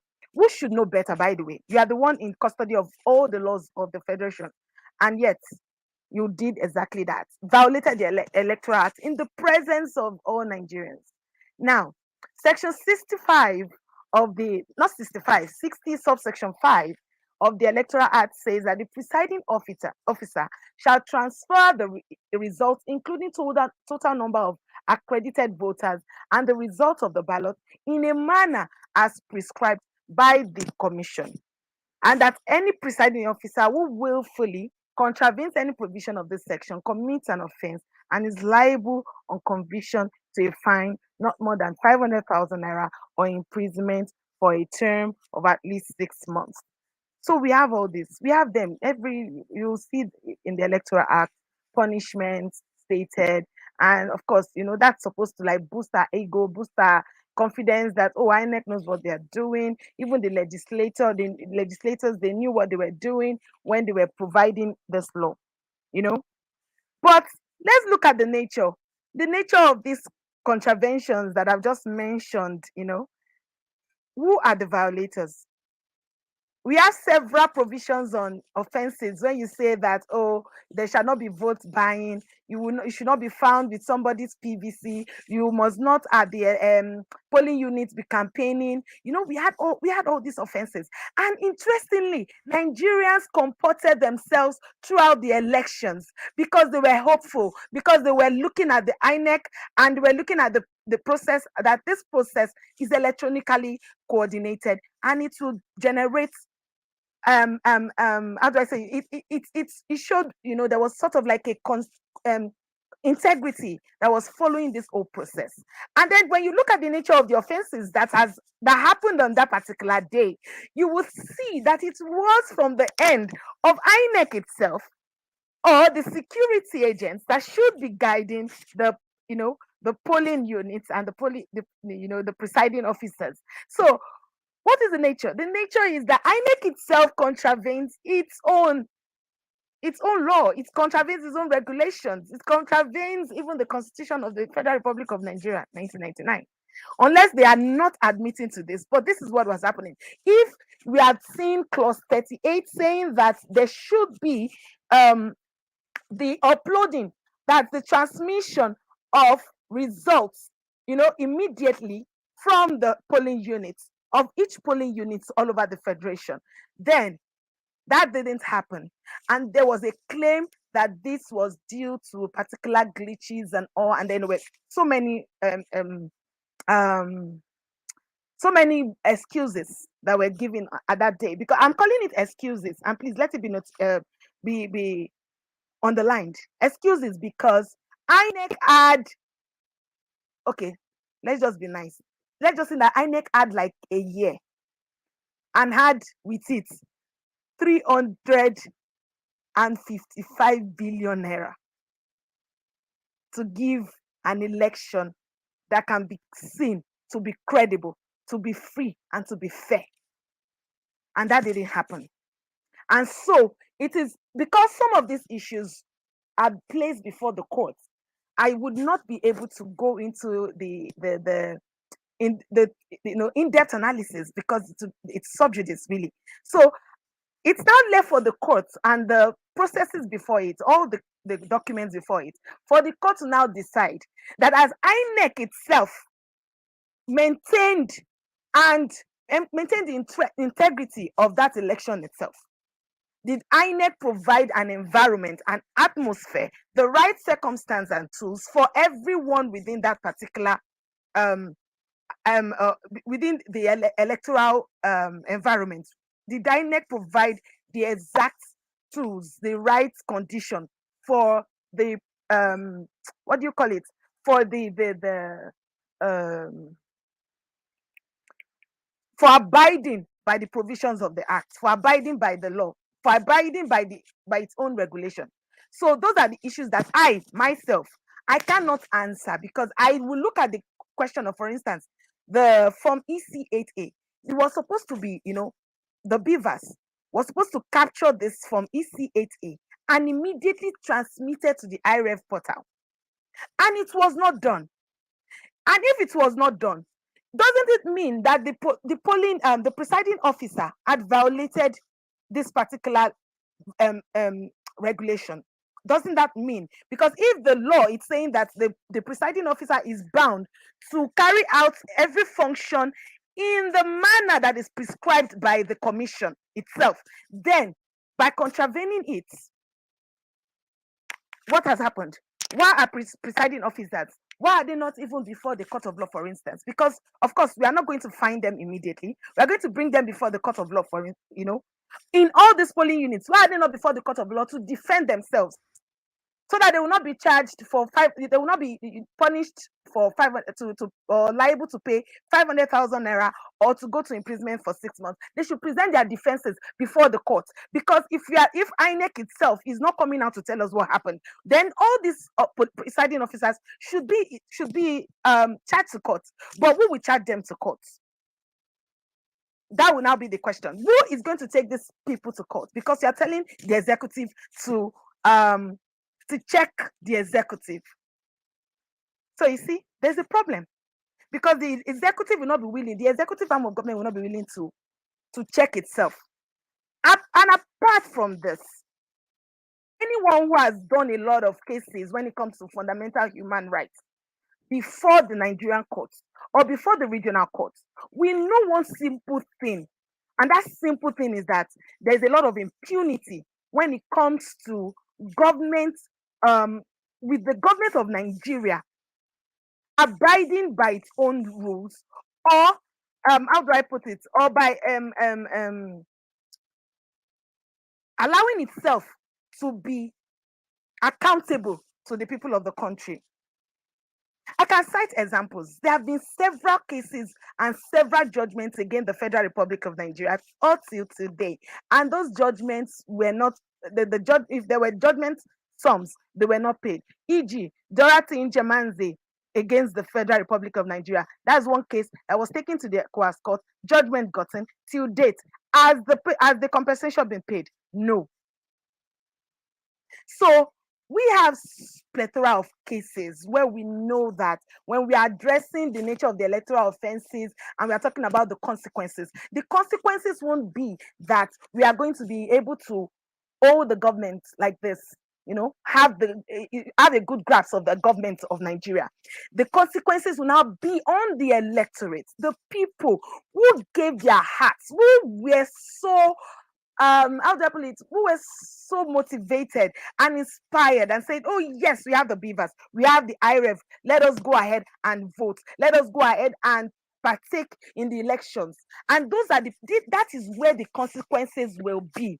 Those people are the ones that are losing faith, because there is no transparency, there is no accountability. You cannot say for sure that the election was free, fair, and credible. Well, Jerry, on that point, because I think this is a really important point that we've now come to, and this is where I really want you to kind of maybe let's just round up your segment on this point. What does that free, fair, and transparent and credible process? What does that really look like? Because I think that's where they want to be able to distinguish between what was observed and I guess what everybody's passionate about, which is this idea of a free and fair and credible process. So can you just give us an indication in your estimation of what that looks like? Okay, so let me say this. Before the Electoral Act 2022 was passed into law, there was this Electoral Act 2010. And so under that Electoral Act, as we all know, there wasn't anything called technological device and transmission of results. Now, myself and one of the other, may God bless his soul, Ariyo Atoye. He was one of the people who was at the forefront, fighting for the passage of this electoral act. I was with him. We were all there, picketing, lobbying in front of the National Assembly. Not only that, we met with INEC, had conversations with INEC, everything just for the passage of this electoral act. And we told them, we said, when this electoral act is passed, what we Nigerians want to see is transparency. And for us to see transparency, INEC was going to bring out a regulation. And when INEC brings out this regulation, it would abide by this regulation. And by this regulation, it says that you should transmit election results electronically. Now, you did that when it came to the National Assembly results, and you did it immediately, and people could, on real time, people could follow and say, okay, oh, this person has gone in. Oh, yes, people were following. Then when it came to the what they call it, the presidential one, it wasn't happening. So where is the fairness there? There wasn't fairness. Now there was inequality. There was no part of that which showed that there was a balance of, how do I put it, a balance of rights. Because all of a sudden you are telling me that the results for the House of Rep and the Senate could go in through the beavers, but funny enough, the one for the presidential could not go in. And then to make the matters worse, although we know that the regulation also provided, yes, in clause 48, that immediately the results are being collated. When you're collating it, you are writing it manually and capturing it with beavers, and beavers is taking it in. And there's one thing that the regulation does. The regulation says if there are any discrepancies in respect of the results, the electronically transmitted results will now take priority, will not be the one that will be used to confirm whatever has been written on paper. Now tell me, when the results were coming out, people didn't believe that there was fairness, in the sense that people were seeing some strange results. They were seeing some altered EC8A forms. They were seeing strange things on the IREV. In fact, there were allegations that the result of Alimosho, that's an example, was given for Nasarawa. And so there were all this mix up. So there was no credibility. And credibility is talking about honesty. Credibility is talking about integrity. Is talking about you say that A is going to happen, and then you do A. You say that you are going to Sokoto, and in the next 24 hours, when they are looking for you, they found you in Sokoto. That is credibility. Not that you say that you are on your way to Sokoto, and the next time they are 24 hours, they find you in Lagos. So there is already a contradiction that you are now liable as the person who made that representation to now, to explain. You need to explain what went wrong. Why didn't they find you where you said you were going to? So there was an issue of credibility. There was an issue where there was no fairness. Why wasn't a process that was explained to every Nigerian, a process that was backed by regulation and guideline, why wasn't it followed to the latter, to the nearest full stop? So, and when you talk about freedom, please, sorry. Go ahead. No, please go ahead. Please go ahead. Freedom. You add situations even where the beavers, they were, a lot of people could not even get accredited at the end of the day. And you had a situation where people were forced to stay. I told you, I just mentioned today that somebody waited till 2 a.m. I was chatting with her, and she's a radio presenter. I know her very, very well. She was still chatting. The Nigerians switched on generators and were using torchlights. How many people could stay at that time, at that hour? I knew that when I was still a young lady, maybe before my marriage, I couldn't stay out past 7 p.m. And so imagine, a lot of people felt that they couldn't get accredited. They were disenfranchised. So there was no liberty. The security agents in some cases, especially when you're talking about the March elections in Lagos, for instance, security, there was no security for some people, for some polling units, and it was all broadcasted. We watched them all. So I'm just saying that if you now want to go to the Adamawa situation, Dr. Sam had mentioned it severally, so I wouldn't delve into it because it just showed exactly the decay, the depth of what we are talking about, that there is a lot that has happened. And we putting the executive in charge of the executive arm of government to check itself, it is not going to work. It is not. So the judiciary, yet again, we put the pressure on the judiciary. They are the ones that will get us out of this quagmire if they really want to do that. Thank you, Mujirayo. And, by the way, as far as I'm concerned, you're still very much a young lady, even though you try to, trying to convince us you're not. As far as we are concerned, you're still very much a young lady. Look, thank you for those observations. I wish we had more time, but unfortunately, we're pressed for time. Gloria, welcome back to the conversation. I'm now going to ask you 4 questions simultaneously, and then give you a chance to respond to those questions. Feel free to stop me if you need any clarification or if you want me to repeat any of these questions. And then once I'm done, you can sort of respond and share your thoughts. So the first question, trust is a big deal. As critical stakeholders in the electoral process and as gatekeepers of the nation, now that the elections are over and they have been adjudged veritably flawed, what should the role of the NASS, media, civil society organizations, and the international community be in ensuring that the truth is told, justice is served, and trust in the relevant institutions and governance structure maintained? That is the first question. The second question, and to add to this, we have seen government authorities and security agencies take sides with certain parties post-elections, and most recently, the military issuing warnings as regards the inauguration. Though there are petitions in court and the elections were grossly flawed, is this appropriate, is a question? Should institutions of government protect individuals instead of the state and its laws? That is the second question. And there's an addendum to that, which is, what, in your opinion, should the government, institutions, and security agencies be doing pre, during, and post-elections, especially now? What is their role, and what should their role be?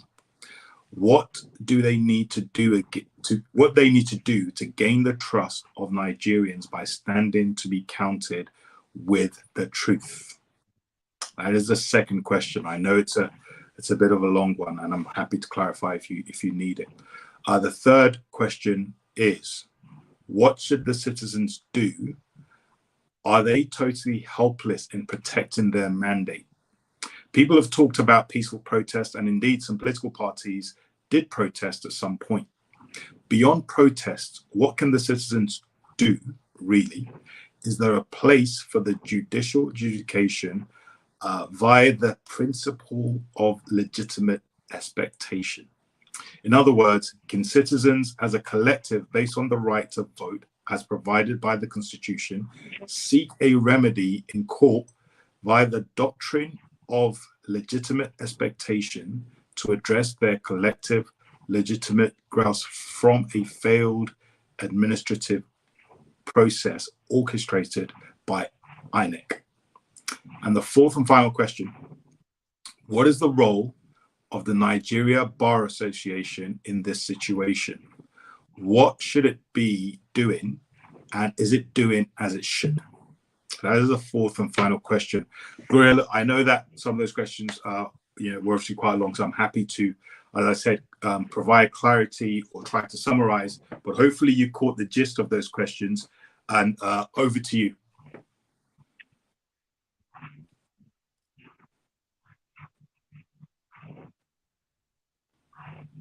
All right, thank you very much. Many barrels of questions. I'll try to run through them. But I think that the one question that runs through the rest of the question is whether citizens, under the principle of legitimate expectation, can move for accountability so that trust can be restored, justice is served, and so we can continue in our work of building our democracy. And my answer will be yes. I was going to say to Dr. Sam Oguche, because I know that Yaga was one of the institutions that was, used by NEC to assure people that the elections were going to be free and fair. And I think that civil society should come together to say, look, you used us to project to the people that this was going to work. And now that you have failed, you have put our credibility on the line, and we need to retrieve that credibility, and we have to take you to court. You need to explain what happened. And we cannot just stop by explanation alone. Earlier on, before the connection became temperamental, I was saying that people get away with so much in the country because they just feel that that's how the country works. The country works on default. So you hear things about corruption, you hear allegations about INEC receiving money. Even though these are allegations, they need to be investigated, because you would wonder why things would go the way they did. Now, if the elections for the Senate and House of Reps were uploaded, then the expectation should have been the presidential election that was of higher priority and for which the stakes were higher ought to have been the elections that would have been prioritized, but this was not done. And so we need now to ask the question, why was this not done? And who should have done what and who failed to do it? So that's where I think we should begin. Now, the thing around this election and why 2023 elections conversation must continue until we get to the very root of it is that tied to it is the issue of the growth of democracy, the issue of voter apathy, which used to be huge, but prior to the 2023 presidential elections and on the wings of the promises that were made, people then trusted that this was going to be different because they had seen the off-cycle elections. So you're not going to have a lot of Nigerians come out in the next electoral season if they don't see that the violations that took place in the 2023 elections are not addressed. So we still have to address it. And I was saying that people announce, especially those who have won the elections, they say, oh, let's move forward. But the question is, where are we moving forward to? We'll be moving forward to nowhere if we don't address the things that went wrong. And let me just be bold to say that in our own country, there seems to be a cloak of legitimacy that is, won over anybody who is declared as the winner. So you find that even the politicians who say, just announce the elections, just announce it, we will sort it out in court. But you see, that in itself is criminal. If somebody has not won the elections, then that person should not be sworn in. If we take our cue from what happened with the currency redesign case, we saw how it was timeously decided because it was going to have a great impact on the elections. And that was the contention of the judiciary. Now, even more so, before anyone is sworn into any office, we should have of that exalted office. And we need to look at other climes and the threshold with which they hold their leaders accountable. Even for societies that we may look at them as though they are liberal societies, when it comes to the leadership question, it is a huge issue. And everything is squared down to leadership because there is no country can rise above the level of the leadership that it has. And in Nigeria, we constantly make this something that is trivialized. So we saw also how that in international media, there were conversations around our having a presidential elect who is drugged. And that's an open secret now. So that also needs to be investigated because the quality of the person who you put as a leader of a country is very important. Now, you asked a question about security services and how that people feel that they took sides and whether security institutions should be protecting people and not institutions. Clearly, the answer is that our institutions should be protected. It is, for instance, the Nigerian police force. It is not the police force for private, Nigerian private force. It is the Nigerian police force. And to that extent, there is a need that when our security agents go to carry out their assignments, that those assignments have to be carried out in a manner that is consistent with the law. And where people are found to be under their obligations, that they should be held accountable. Again, in Adamawa, we saw that Hudu Ari was able to do what he did in the full glare of a commissioner of police who was there. And that just tells you the level of impunity that happens and how that it has become something of a conversation that we'll just talk about it in commentaries and then we move forward. So if we're going to deal with the issues, there needs to be a holistic take of all the issues and how that every issue needs to be well addressed and those who should be accountable be held accountable. So the question is, what should citizens be doing now? Are we hopeless?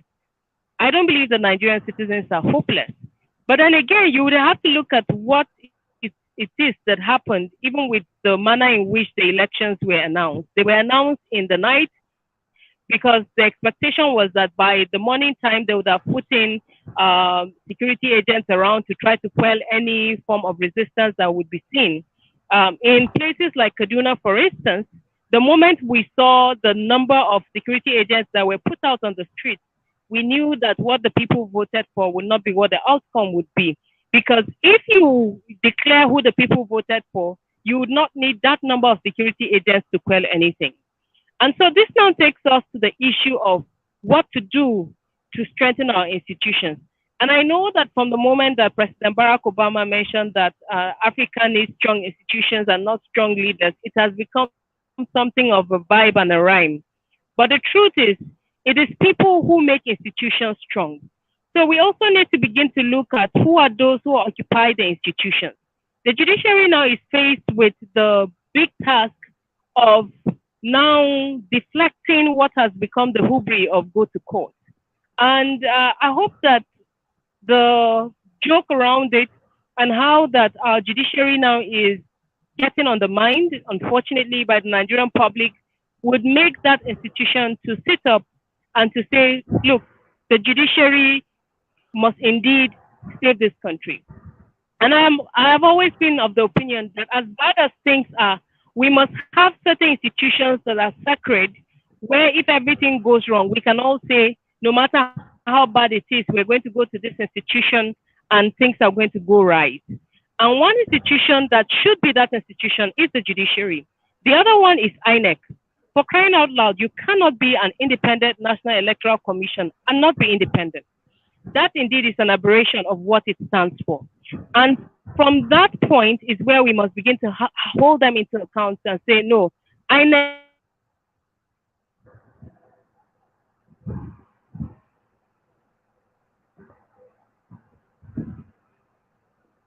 is transparent election, what is fair and fair elections, with the expectation that who they voted for will be who will be announced. And let me just say that Nigerians are not interested in process. They are interested in the outcome. They want to be sure that whoever it is that they voted for is who will be announced at the end of the day. Whether you use card readers, whether you use beavers, whether you use IRF, whether you use stones to count it, that's not what is important. What is important is that whoever it is that was voted for is who is accounted for. So the last question, the role of the NBA and what it should be doing. Unfortunately, the NBA kind of shot itself in the foot when the president gave an excellent mark to the INEC even before the elections were announced. I hope that though there will be the honor path that the NBA will take to say that they were wrong, because even INEC scored itself lower than what the NBA gave it. And to that extent, the NBA can then come together, particularly the committee that was set up by the NBA to look into the elections and give us the right report, the kind of report that will command the respect of Nigerians. So on the whole, I would say that it is important that we hold down this conversation and not let it go away. We cannot talk about 2027 without looking at 2023, because the issues are not going to go away. They are going to remain with us until we have the courage to say we need to dissect this.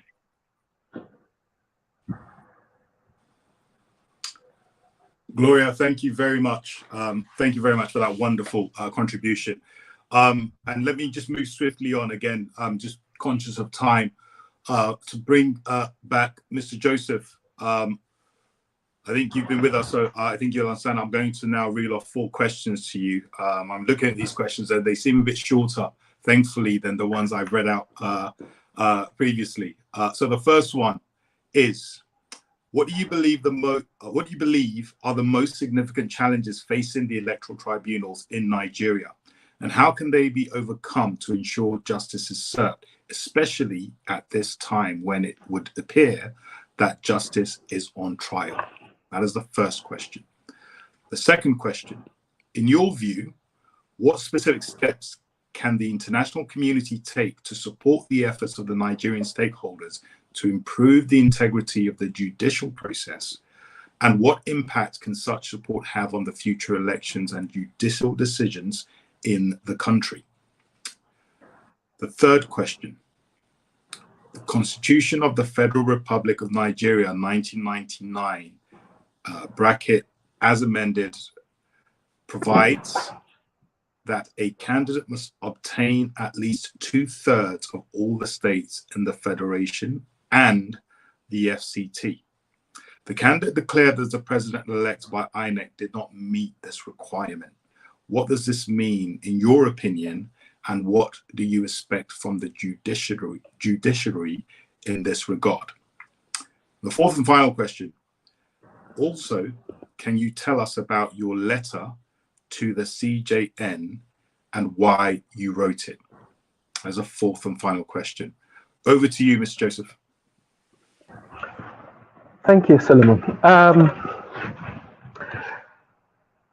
I hope I doubt that I got everything. The first question was, what are the challenges before? Yeah, can you go through the first question again? Yeah, so basically, the first question in summary is, what do you believe are the most significant challenges facing electoral tribunals in Nigeria? That's the essence. And, is justice on trial? Is the whole system in Nigeria, is it on trial? Does this process put us in a position where ultimately the confidence that the nation has in this judiciary? Okay, I got that. Okay, thank you. I think one of the biggest challenges that the electoral tribunals and courts face, as I had mentioned earlier, is the crisis of public confidence. There are there will always be a question in the minds of many Nigerians whether whatever position the tribunals and the courts take, whether that position was arrived at through an impartial, independent process, or whether it was a compromised decision. So the tribunals and courts are operating under a very heavy cloud, dark cloud, as it were, so that they will be laboring to convince Nigerians that whatsoever outcomes they reach are outcomes which have been arrived at with utmost integrity, and that nothing was able to affect the independence, the ethical strength of the process that led to those results. Okay, so that's one. Is justice on trials? Clearly, justice is on. Well, let me not use the word justice. Let me say the Nigerian judicial system is on trial, as I did mention, earlier in these conversations. The Nigerian judicial system is on trial, and they are not operating from a very advantageous position. No. I think the antecedents that have gone before the courts up till this time have been antecedents which have put a lot of question marks on the effectiveness of courts and tribunals as instruments of sustaining the electoral choices that people have made. So yes, electoral judicial resolution system is on trial. Let us hope that there is, I mean, in spite of everything that I have said, there is always a slim chance, that we can encounter something that gives us hope for the future. If you look at some of the decisions given by the Supreme Court, some of the heavily criticized decisions by the Supreme Court, you always see that there is a minority opinion, So sometimes 3 justices take one opinion, take one perspective on a matter, and then you see another 2 say, no, we believe this ought to have been the results from this petition. And if you recall the last presidential elections, I think that was in 2015 that I believe so. Well, certainly I know that in Yaradua's case, we had a split Supreme Court. And some people said, no, the system was very flawed. Some people said, we can't say very much whether it was flawed because the petitioners were not able to pass the very high evidentiary standards that were set to nullify those elections. So there is, no matter how small that chance is, it's there. And it's possible at some point to believe that though the odds are heavily stacked against, against believing very, very much in the outcomes, but there is always a possibility that something new might emerge from that process. What can the international community do to improve integrity? Well, something happened not too long ago. There was a news report that some justices of the Supreme Court were refused visas by a particular country because that country felt that the decisions they had given in one particular case was an attack on democracy. It undermined the democratic process. We need to be very careful how we let things like this happen, because every judiciary must operate independently. And the judiciary, the reason why we fight so much for judicial independence is that no judge should have to look over his or her back to say, what will be the consequence of my taking XYZ position on this matter? So when we begin to get judges being sanctioned because of the rulings they give or decisions they arrive at, that is a bit problematic. Now, it's a bit different when we are discussing, when it's not a question of the autonomy of your individual decision, but that you have compromised that independence in a way that's verifiable. If you have been bribed and you have, it's shown that you were compromised, then, let's have everybody weigh in. Let's have the international community come in. And if they need to do things to those kinds of judges, I am, absolutely all for it. But besides the sanctioning process, I think too that the international community must begin to engage with Nigeria on how to strengthen the electoral dispute resolution process. There are a variety of ways they can do this. Also, there are a variety of frameworks through which this can be done. But I think what is key is that we need to get both the national community, both civil society and international community, we need to get the judiciary to step up its capacity to monitor the conduct of judges, particularly during electoral dispute resolution cycles. A lot of things have happened around, in the past when judges decide election petition cases.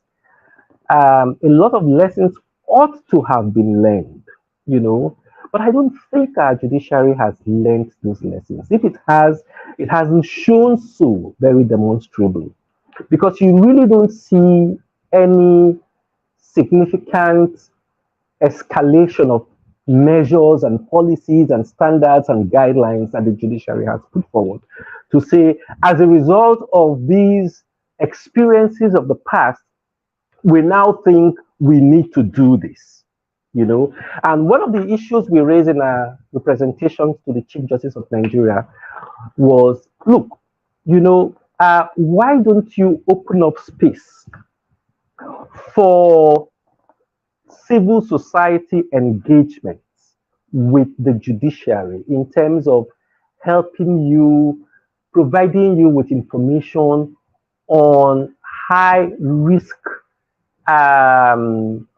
or things we have seen that might indicate possibly that there has been some judges may have not or may not be keeping up with their oaths of office or with the code of conduct for judicial officers. The problem the judiciary really has when it comes to fighting corruption is that it does have a set of regulations that are extremely legalistic. They do not, they insist on, if you allege, you must prove. It doesn't provide windows for civil society to get involved, because not everybody is able to tell you, oh, I am so and so person and I found this and I'm ready to prove it. But there are lots of people who might have information they can pass to you. And with that information, you can kickstart a process, put some people under your radar, engage with anti-corruption institutions if you have to, but you don't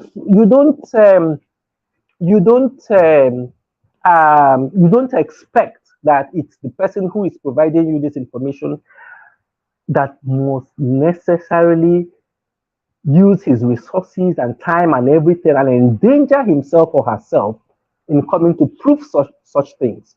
So, that process is insular, it's narrow, it needs to be opened up. The judiciary needs to cast its net as far ashore as it's possible in order to detect delinquent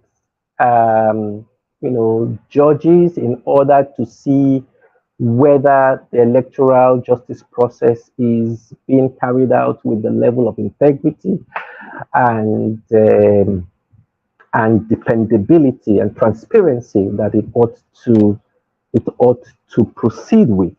So these are areas where we can all support the judiciary in reviewing its own framework for ensuring we have an accountable electoral justice system. You talked about what's the situation with the two-thirds of votes, a candidate not getting two-thirds of the votes in the FCT. I will demur on that. I would not engage with that. As you very well know, these are some of the issues that have been taken to the tribunal. So it would likely be sub judice to discuss them in a forum like this. So I will not be stoking the ire of the judiciary by giving my comments on the matter that is before it. Now, later to the CGN, I have also discussed this in bits and pieces. It was basically to tell the CGN that, look, we have approached another cycle of resolutions of election petition cases. Here's what we think that the judiciary needs to do. First of all, basically providing support to the judiciary to strengthen its own framework. One of the issues we raised in that letter was this. Look, the judiciary is probably too complacent with those it has found working to undermine the integrity of the judicial process. Now, at this time, lots of people will be trying to reach the judiciary. You would have politicians trying to reach the judiciary. You will have highly placed government officials trying to reach the judiciary. You would have people going up to the Supreme Court, up to the Chief Justice of Nigeria, trying to find ways of interfering with what the judiciary is doing. Now, again, remember that in the not too distant past, the judiciary actually got enmeshed in a process in Sokoto State and tried itself, the leadership of the judiciary tried itself to interfere with how election petitions tribunals in Sokoto State function. Also, not too long ago, a justice of the Supreme Court came out and said, XYZ politician came to my office to visit with me in order to know, in order to find ways of, getting a particular judicial outcome. Now, some of this information we got to know as a result of some events that happened, and the Supreme Court had to talk. You remember the 2016 invasion of judges' houses, and then people began to speak up here and there, and that opened a can of worms. That showed us that things were not all right with the way the judiciary was dealing with subtle attempts to interfere with its own function by the political class. And you see, if we allow this happen, or if we allow this continue to happen, then we are continuing to endanger we are continuing to put at risk public trust in the functions of the courts. Because, who knows what the politicians will discuss with the Supreme Court can, of course, say, or judges can, of course, say, well, they came, but, we did not give them room, or we did not yield to what they asked for. But that's not the standard for transparency. Because Members of the public were not there when you had those meetings with those people. Also, it is a criminal offense to attempt to interfere with the bribery of judges or um, you know, how do I put this now? Attempt to interfere with the way issues are resolved in courts, with the administration of justice. That's actually how it's called. It's a criminal offense. So don't be quiet. When these things happen, call those people who are trying to do this out. Call them out. Refer those complaints to anti-corruption agencies. Then people will begin to see that you are actually making an effort, a credible effort to be transparent. You are making a credible effort to sustain the trust that the public ought to have in you. But you see, when you are silent, so these are some of the issues we raised with the Chief Justice of Nigeria. But as I speak with you, there's been no response. So I think that's, I don't know whether, I think I have covered those 4 questions that you Yes. sent. Yes. Yeah, thank you so much. Yeah. Thank you, Mr. Joseph. So look, before I round up on this segment, I know that Gloria, you had made a point. I don't think you fully got a chance to fully flesh out. So perhaps I'll come back for a minute for you to just kind of complete that thought. Thank you very much, Solomon. One I used to listen to a song back in the day that says, there's a need for a few good men, and I would just say that there's a need for a few good men and women in our country. Whether it's in the judiciary, the SS, the security service, the civil society, we have lost the essence of who we should be. And we need to really go back to the basics to know what is right and what is wrong. Because it seems that the the thought about relativism, the doctrine of relativism has eaten so deep that people have no clarity about right and wrong and consequences anymore. In the US and during the Trump's election and the issues that happened in the Capitol Hill, we saw how Michael Pence, even though he was the vice president of Donald Trump, he stood aloof and he didn't support him.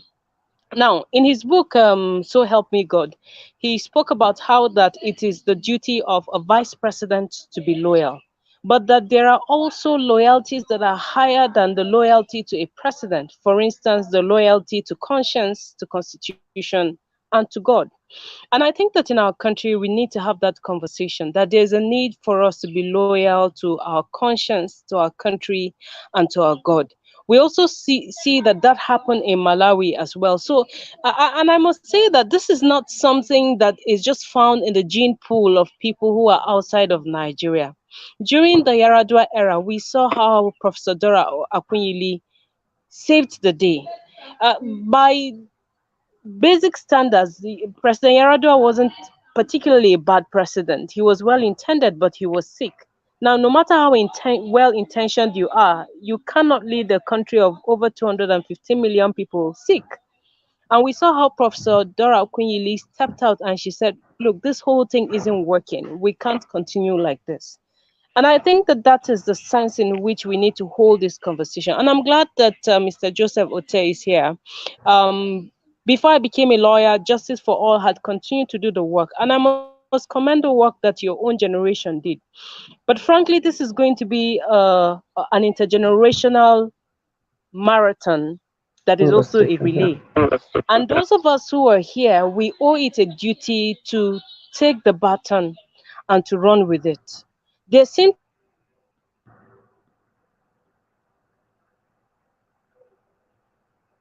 to be this our own generation is not even, nobody thinks that we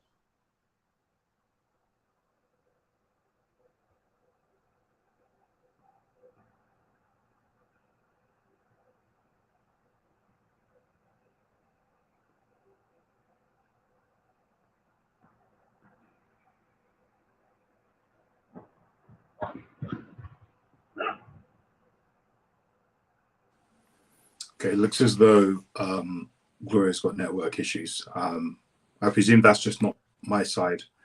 Mr. Joseph, I can see you. I can still hear you.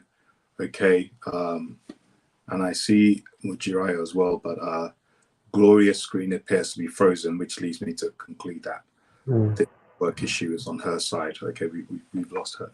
So I think we've approached the final segment, which is an opportunity for people to pose questions.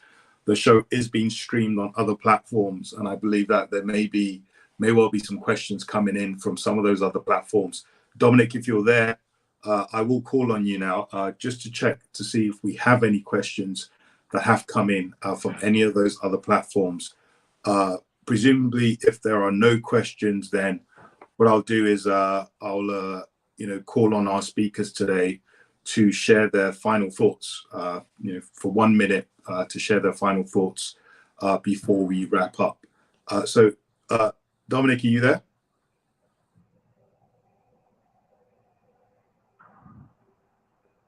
Okay. I don't think we have Dominic with us. So what we'll do is I'll call on each of you to share your final thoughts in a minute, if you can, and then we'll wrap up. So Mujiraya, I'll come to you first, and then I'll go to Mr. Joseph.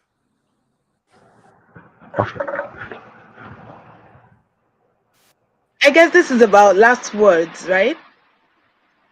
Correct. Yeah, I'm calling all our speakers to just share their thoughts, their final thoughts for 1 minute. Okay. I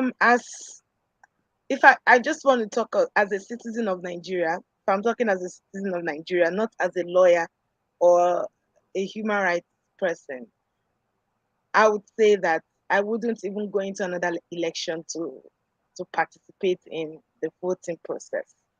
That is me talking as just every Nigerian. But as somebody who is a promoter of civic space and digital rights, I would say that and encourage every Nigerian out there who, for one reason or the other, felt betrayed and felt disappointed about the elections, that you shouldn't lose hope. That this is just a process. This is the democracy, and sincerely, our democracy started in 1999. Yes, we wish it to be stronger than what it is today, but it is not. And as citizens, our participation really goes a long way to ensuring, to how do I put it, to stamping, to holding on to that democracy as much as we can. And of course, we need as citizens to keep engaging. And I like the fact that opposition candidates in the elections, they've been able to rein in their followers. And so there hasn't been any form of violence, which is very beautiful.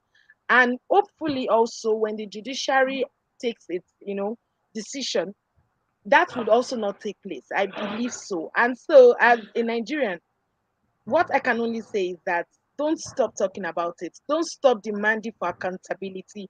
Don't stop demanding for transparency, because that is what keeps our civic space alive. And we need this civic space alive, because without the civic space, there is no democracy. And we need this democracy because we can say that government is of the people, by the people, and for the people. That is the general that's the general rule, though. But of course, we can't throw away the baby with the bathwater. Something has happened. It has hurt our feelings, but we can still do better. And then for INEC should please do not take our silence, do not take our, should I say, our complacency, for granted. Do not take it as an opportunity to, continue to deepen this kind of disregard for the people, because this was a huge disregard for the people of Nigeria, the people who you are supposed to ensure that you give them the opportunity to actually vote for who they want, who they really voted for, and INEC has a lot of work to do. Everybody has said that. And so we are hoping that INEC is taking, a reflection. INEC is doing a reflection and doing an internal um, overhaul of everything that has happened.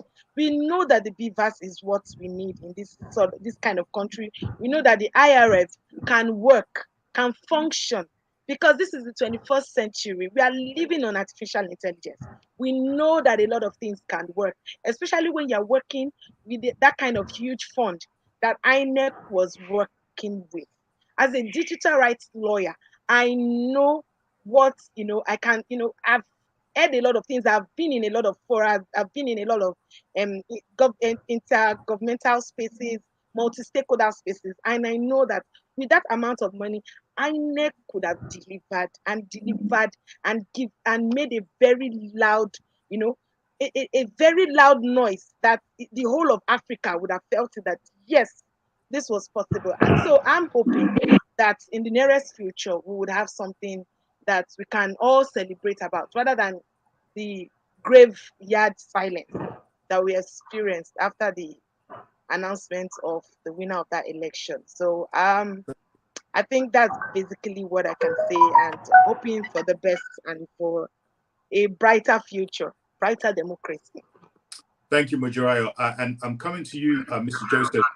There was a question that actually came in for you, Mr. Joseph. I'll try to summarize it. Essentially, the audience member is asking that, do you think the reaction of the international community has led to the sort of, the decrease in the pushback that we were seeing, and the sort of energy behind the pushback and the consciousness of Nigerian citizens?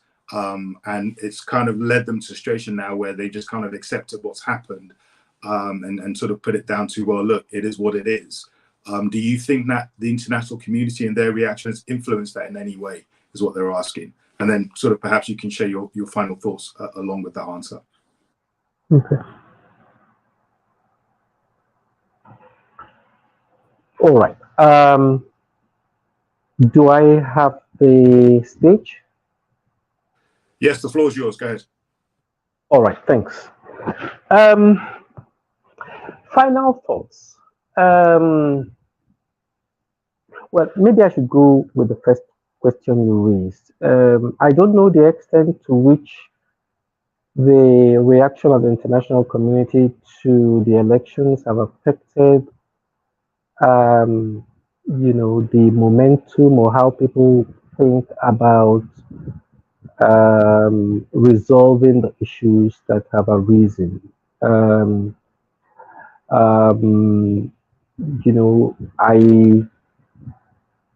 I think that people have,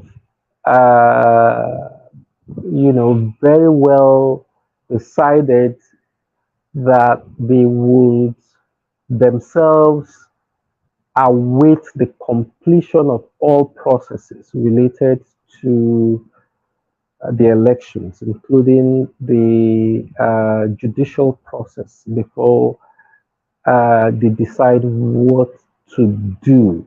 If that is something that comes up for some review, it's also possible that there are people who listen to the voices of the international community, but I think Nigerians, given what we have passed through and given what the alternatives entail, are resolved. Nigerians, we actually have a very high threshold of pain. Deception, high thresholds for tolerating the things that we don't like. We do have that kind of threshold.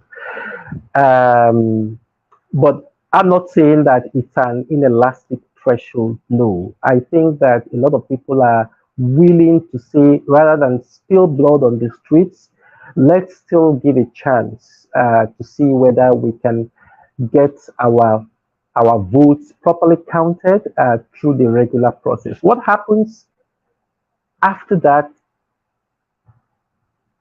I don't know. Okay, so um, let me go to my final thoughts.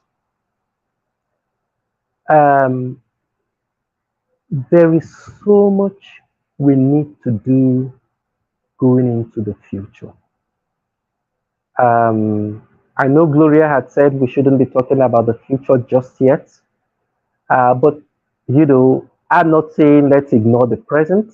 I really, like many Nigerians, want the present to be resolved in a way that meets the expectations of all Nigerians.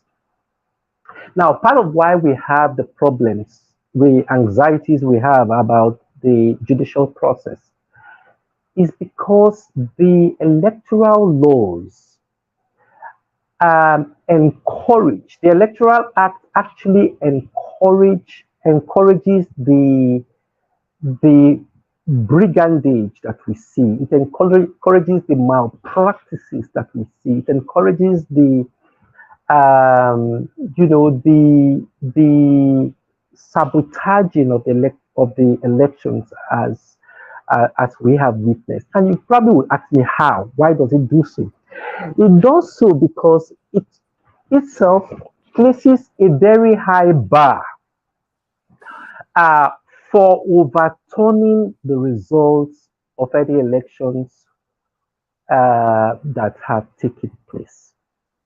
So the Electoral Act says something like, no elections shall be overturned except that there is, the non-compliance with the provisions of the Electoral Act are substantial, and that the results of those elections will be, the results would not have been tainted. In other words, let me paraphrase this. If a petitioner cannot show that the results of emerging from those flawed electoral processes would otherwise be different, or the outcomes would otherwise be different.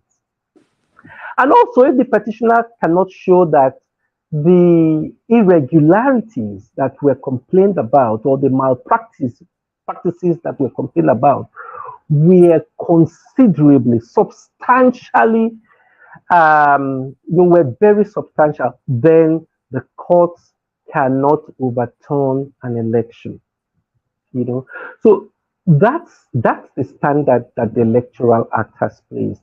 That's also the standard that the Nigerian election courts and tribunals are following, are deciding. But there's so much wrong with that standard, because there are many elements in that standard that you just can't prove. For example, how do you prove that the threat of violence to people who will be voting in any particular area has tangibly affected the voting in that area, or has dissuaded people who otherwise wanted to vote from coming to vote?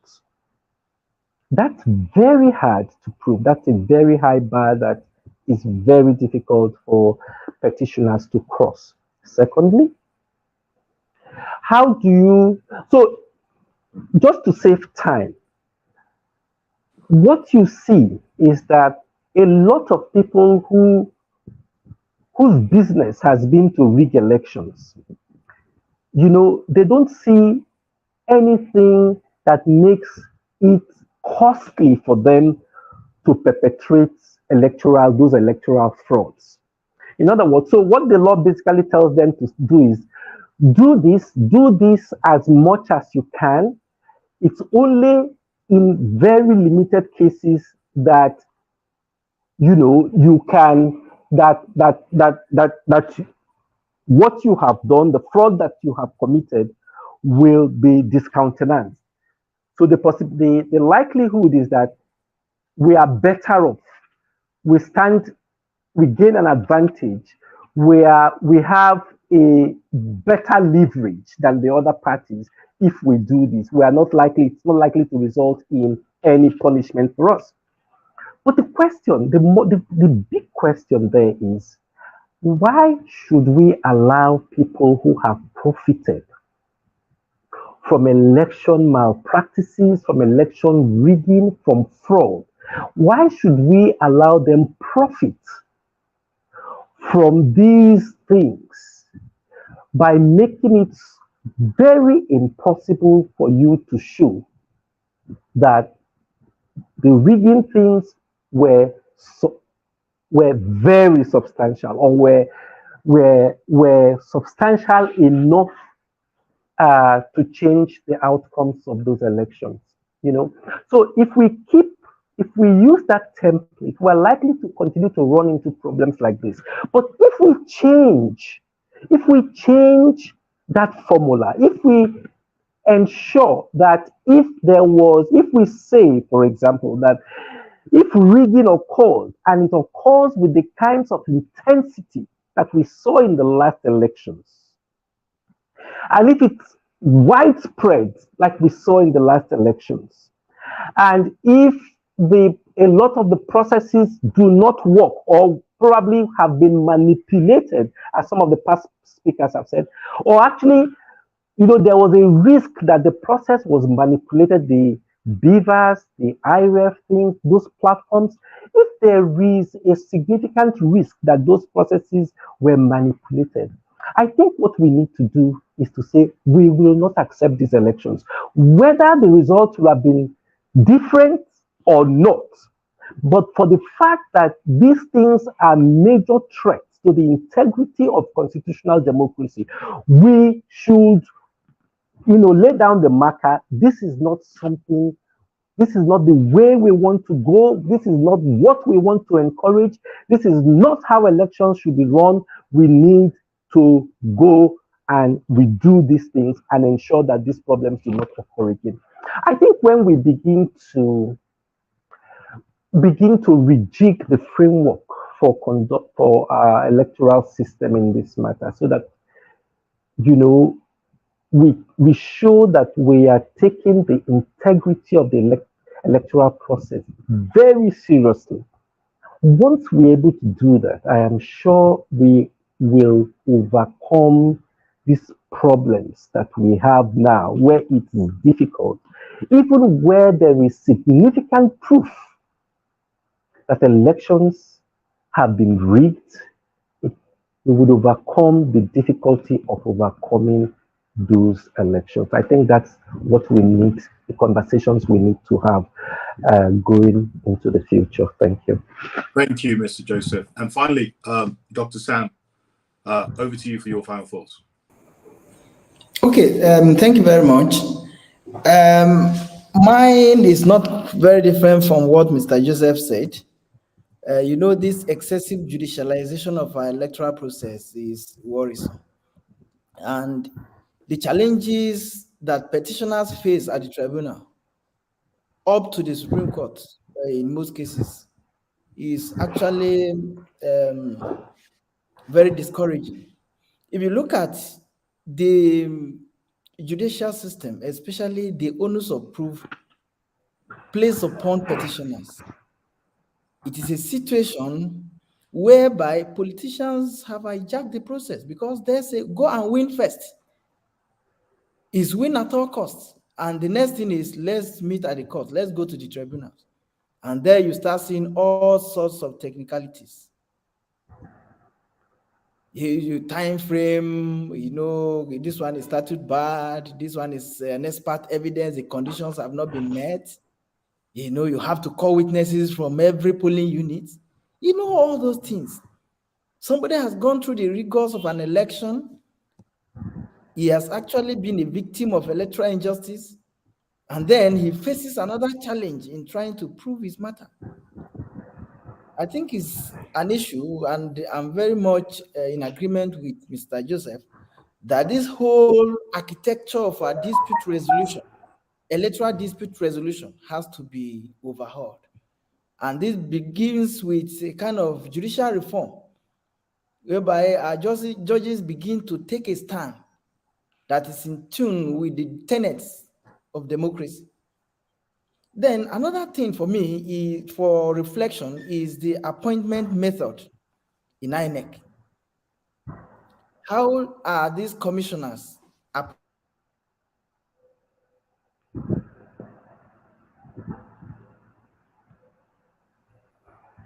Dr. Sam, you're on mute. You'll need to unmute because you're inaudible. Oh, sorry. That means you have not been hearing me, right? No, only for like two or 3 seconds. So please continue. Okay, fine. So I said, that is what we need to do to actually overhaul the entire architecture of our electoral dispute resolution. And then the next thing for me is the appointment pattern, the process of appointment of these INEC officials, right from the chairman to the recs to the national commissioners. If you look at the process, it tells you from the beginning that the independence and neutrality of INEC is compromised. You have a situation where people who are visibly, obviously with partisan backgrounds are appointed. The last time we had the appointment of Rex, people who obviously are card-carrying members of a particular political party were appointed. CSOs complained, shouted, protested, wrote letters, yet they were appointed. Even political parties in some states protested, evidence that there were even gubernatorial candidates at previous election. So until we begin to see the need to change, to overhaul the entire appointment process, I think the Uwais panel always recommended that. So we have to, because if you cannot have independence where the appointment process remains the same. And then what of a kind of electoral justice, again, in terms of prosecution of electoral offenders? INEC itself, that has the responsibility now, is saying we can't handle this. You see a situation where INEC does not arrest. Police makes the arrest. Police does not prosecute unless they take.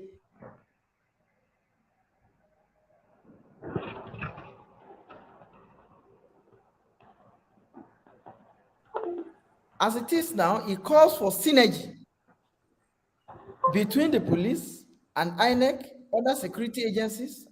There's this move to establish the National Electoral Offences Commission. That also is a matter of debate, whether it is necessary, whether what we have now cannot take care of it. But whatever angle we look at it from, it is necessary that administration of electoral justice should be overhauled and strengthened so that people do not go without any punishment when they commit electoral offenses. Then technology, again, whether we like it or not, the gains are legion, but the process. So we need to start talking to ourselves. There should be sensitization, and this should begin from INEC. Yes, Nigerians have high hopes, or they had, but this trust they had before the elections can still be rekindled, can still be reawakened in a way that we can make progress. If you look at the pattern of election, the technological innovation, you conclude that, look, this is actually commendable, but it should be devoid of any form of sabotage. And those found culpable should be made to face the consequences of their actions, at least for the future. Then I will now say security, election security. Every person is a stakeholder in this. Nigerians should not leave it to security agencies alone. One police AIG said at a forum that even the police need security, and people were laughing. A police officer that is going to a place that is strange, is a new person there. He needs intelligence. He needs information. Because when you see during elections, we deploy officers across the country, usually to areas that are not, they are not conversant with. So Nigerians should be able, and one of the challenges you even see that when offenders are being prosecuted, those who will ordinarily come out as witnesses are not willing to.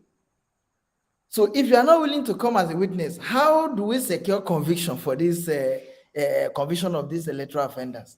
So on the whole, I would say that there should be this moral reorientation among Nigerians in a way that all of us work together. You do yours, I do my part. And when we do that, there is hope for Nigerian democracy. We are making progress. So we shouldn't lose hope in our democracy. We shouldn't lose hope in the process. Every person should play his or her part. The institutions should be awake to their responsibilities, and the citizens as well. And when we do that, definitely there is light at the end of the tunnel. Thank you. Thank you so much, Dr. Sam. And look, we have come to the end of the show today. We've massively overrun in terms of time, but that's because it's been such a wonderful discussion. So many, really, really important and very, very enlightening insights that you've all shared today. So on behalf of our foundation, I'd like to thank you all for giving up your precious time to participate in today's show and in discussion today. To yourself, Mr. Joseph, to yourself, Dr. Sam, thank you so much. And to Gloria and Mujirayo, who, I don't think they're here anymore, but we want to send the thanks out to them as well. And special recognition also to Joyce, who unfortunately couldn't be with us today, but I know that she's here in spirit. So thank you to her. Thank you to all our conveners. Thank you to Dominic, who has, made so much effort to ensure that, we are able to actually host, today's discussion. So thank you to him. And I sort of want to say that what conversations like this will hopefully do is it will help us build those coalitions, build those bridges that we need to put in place to create a strong sense of nationhood that we're so desperately crying out for. I think once we begin to build these coalitions, build these ladders that bring us closer together, and start to sort of promote this idea of economic success, I think that the narrative then starts to change. And I think that responsibility is one that we all share. So I'm encouraged by the fact that people like yourselves, I'm sure you have lots of things you could be doing, but people like you are giving up your time to have these kind of conversations, and you have the passion that you have towards trying to make a Nigeria a better nation for all of us. So thank you once again for your time. I'll bring the show to a close now, and hopefully I'll see you all again, and our paths will cross again in the near future. Take care and have a wonderful evening to you both. Thank you so much for having me. It's been a productive time, and I hope this would lead us somewhere closer to where we want to be. Thank you. Thank you. And Dominic. Thank you very much. It's a pleasure being here. Thank you, Dr. Sam. Dominic, did you want to say any final words before we close? I hope, can you hear me? Loud and clear. Yes. Okay. So this is interesting. I have been trying to speak all along and it never came on. And now that the show is over, anyway, never too late. I'm telling you, I just want to say a very, very big thank you. A very big thank you to Mr. Joseph Ote, who I've known him for several years, and I appreciate the fact that he stayed commitment to the justice work. Thank you very much, Sandy. Thank you for making out the time to be here. Thank you, Dr. Sam Oguche. Thank you very much. Thank you to Mujirayo, and then thank you to Gloria. I'm very grateful. And then thank you also to Joyce. Joyce was supposed to have been here, like you mentioned. Of course, when political expediency, calls, you honor. And I want to say a very big thank you to God, because truth is, a lot of things can go wrong at the last minute. And anything that could have gone wrong actually went wrong. But we're still able to, have this. And then for you, Solomon, you're supposed to be somewhere right now, but you're there. Thank you. Thank you. I appreciate. I thank you for the sacrifice. I thank you for everything.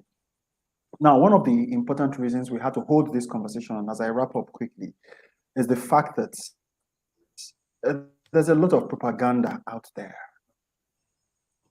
There's a lot of propaganda out there. It's important to keep the real conversation alive, to say, look, this is what actually happened.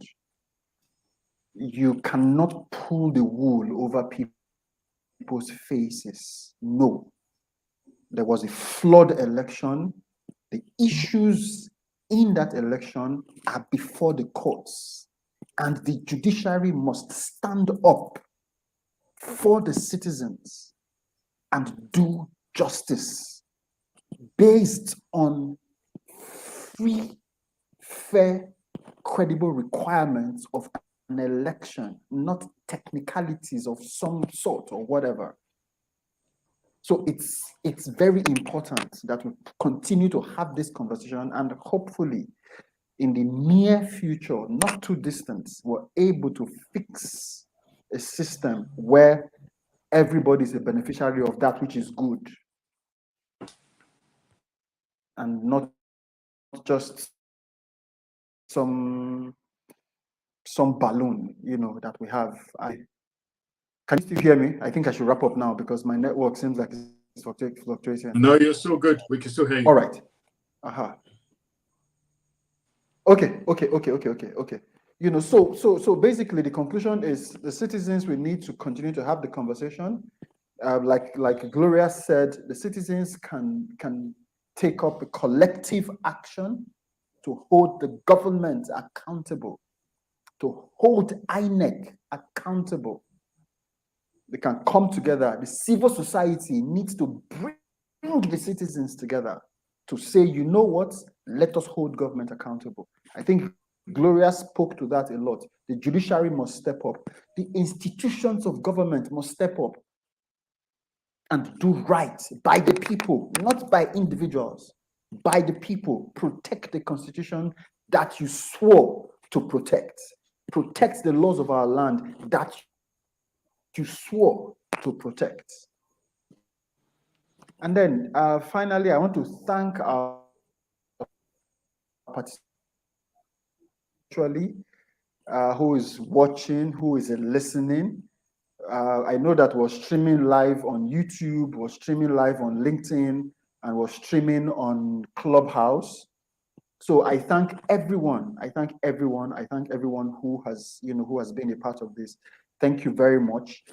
Take the links, because the links, they are recorded. Share the links, pass them across so that people will understand these are the real issues. Forget all of the propaganda going on social media. Forget, these are the real issues. Let's hold government accountable. Thank you very much, and God bless us. Solomon, over to you, please. You can close us out. Thank you. So yeah, I mean, that I think that's a wonderful note to end on. That is the sentiment I want to leave us with as we leave here today and go about our evenings, and hopefully the right thing will happen over Amen. the next few weeks. So I bid you all a good evening, and God bless. Thank you very much. Thank you very much. Just this. Thank you. Have a nice evening. All right, you too, sir.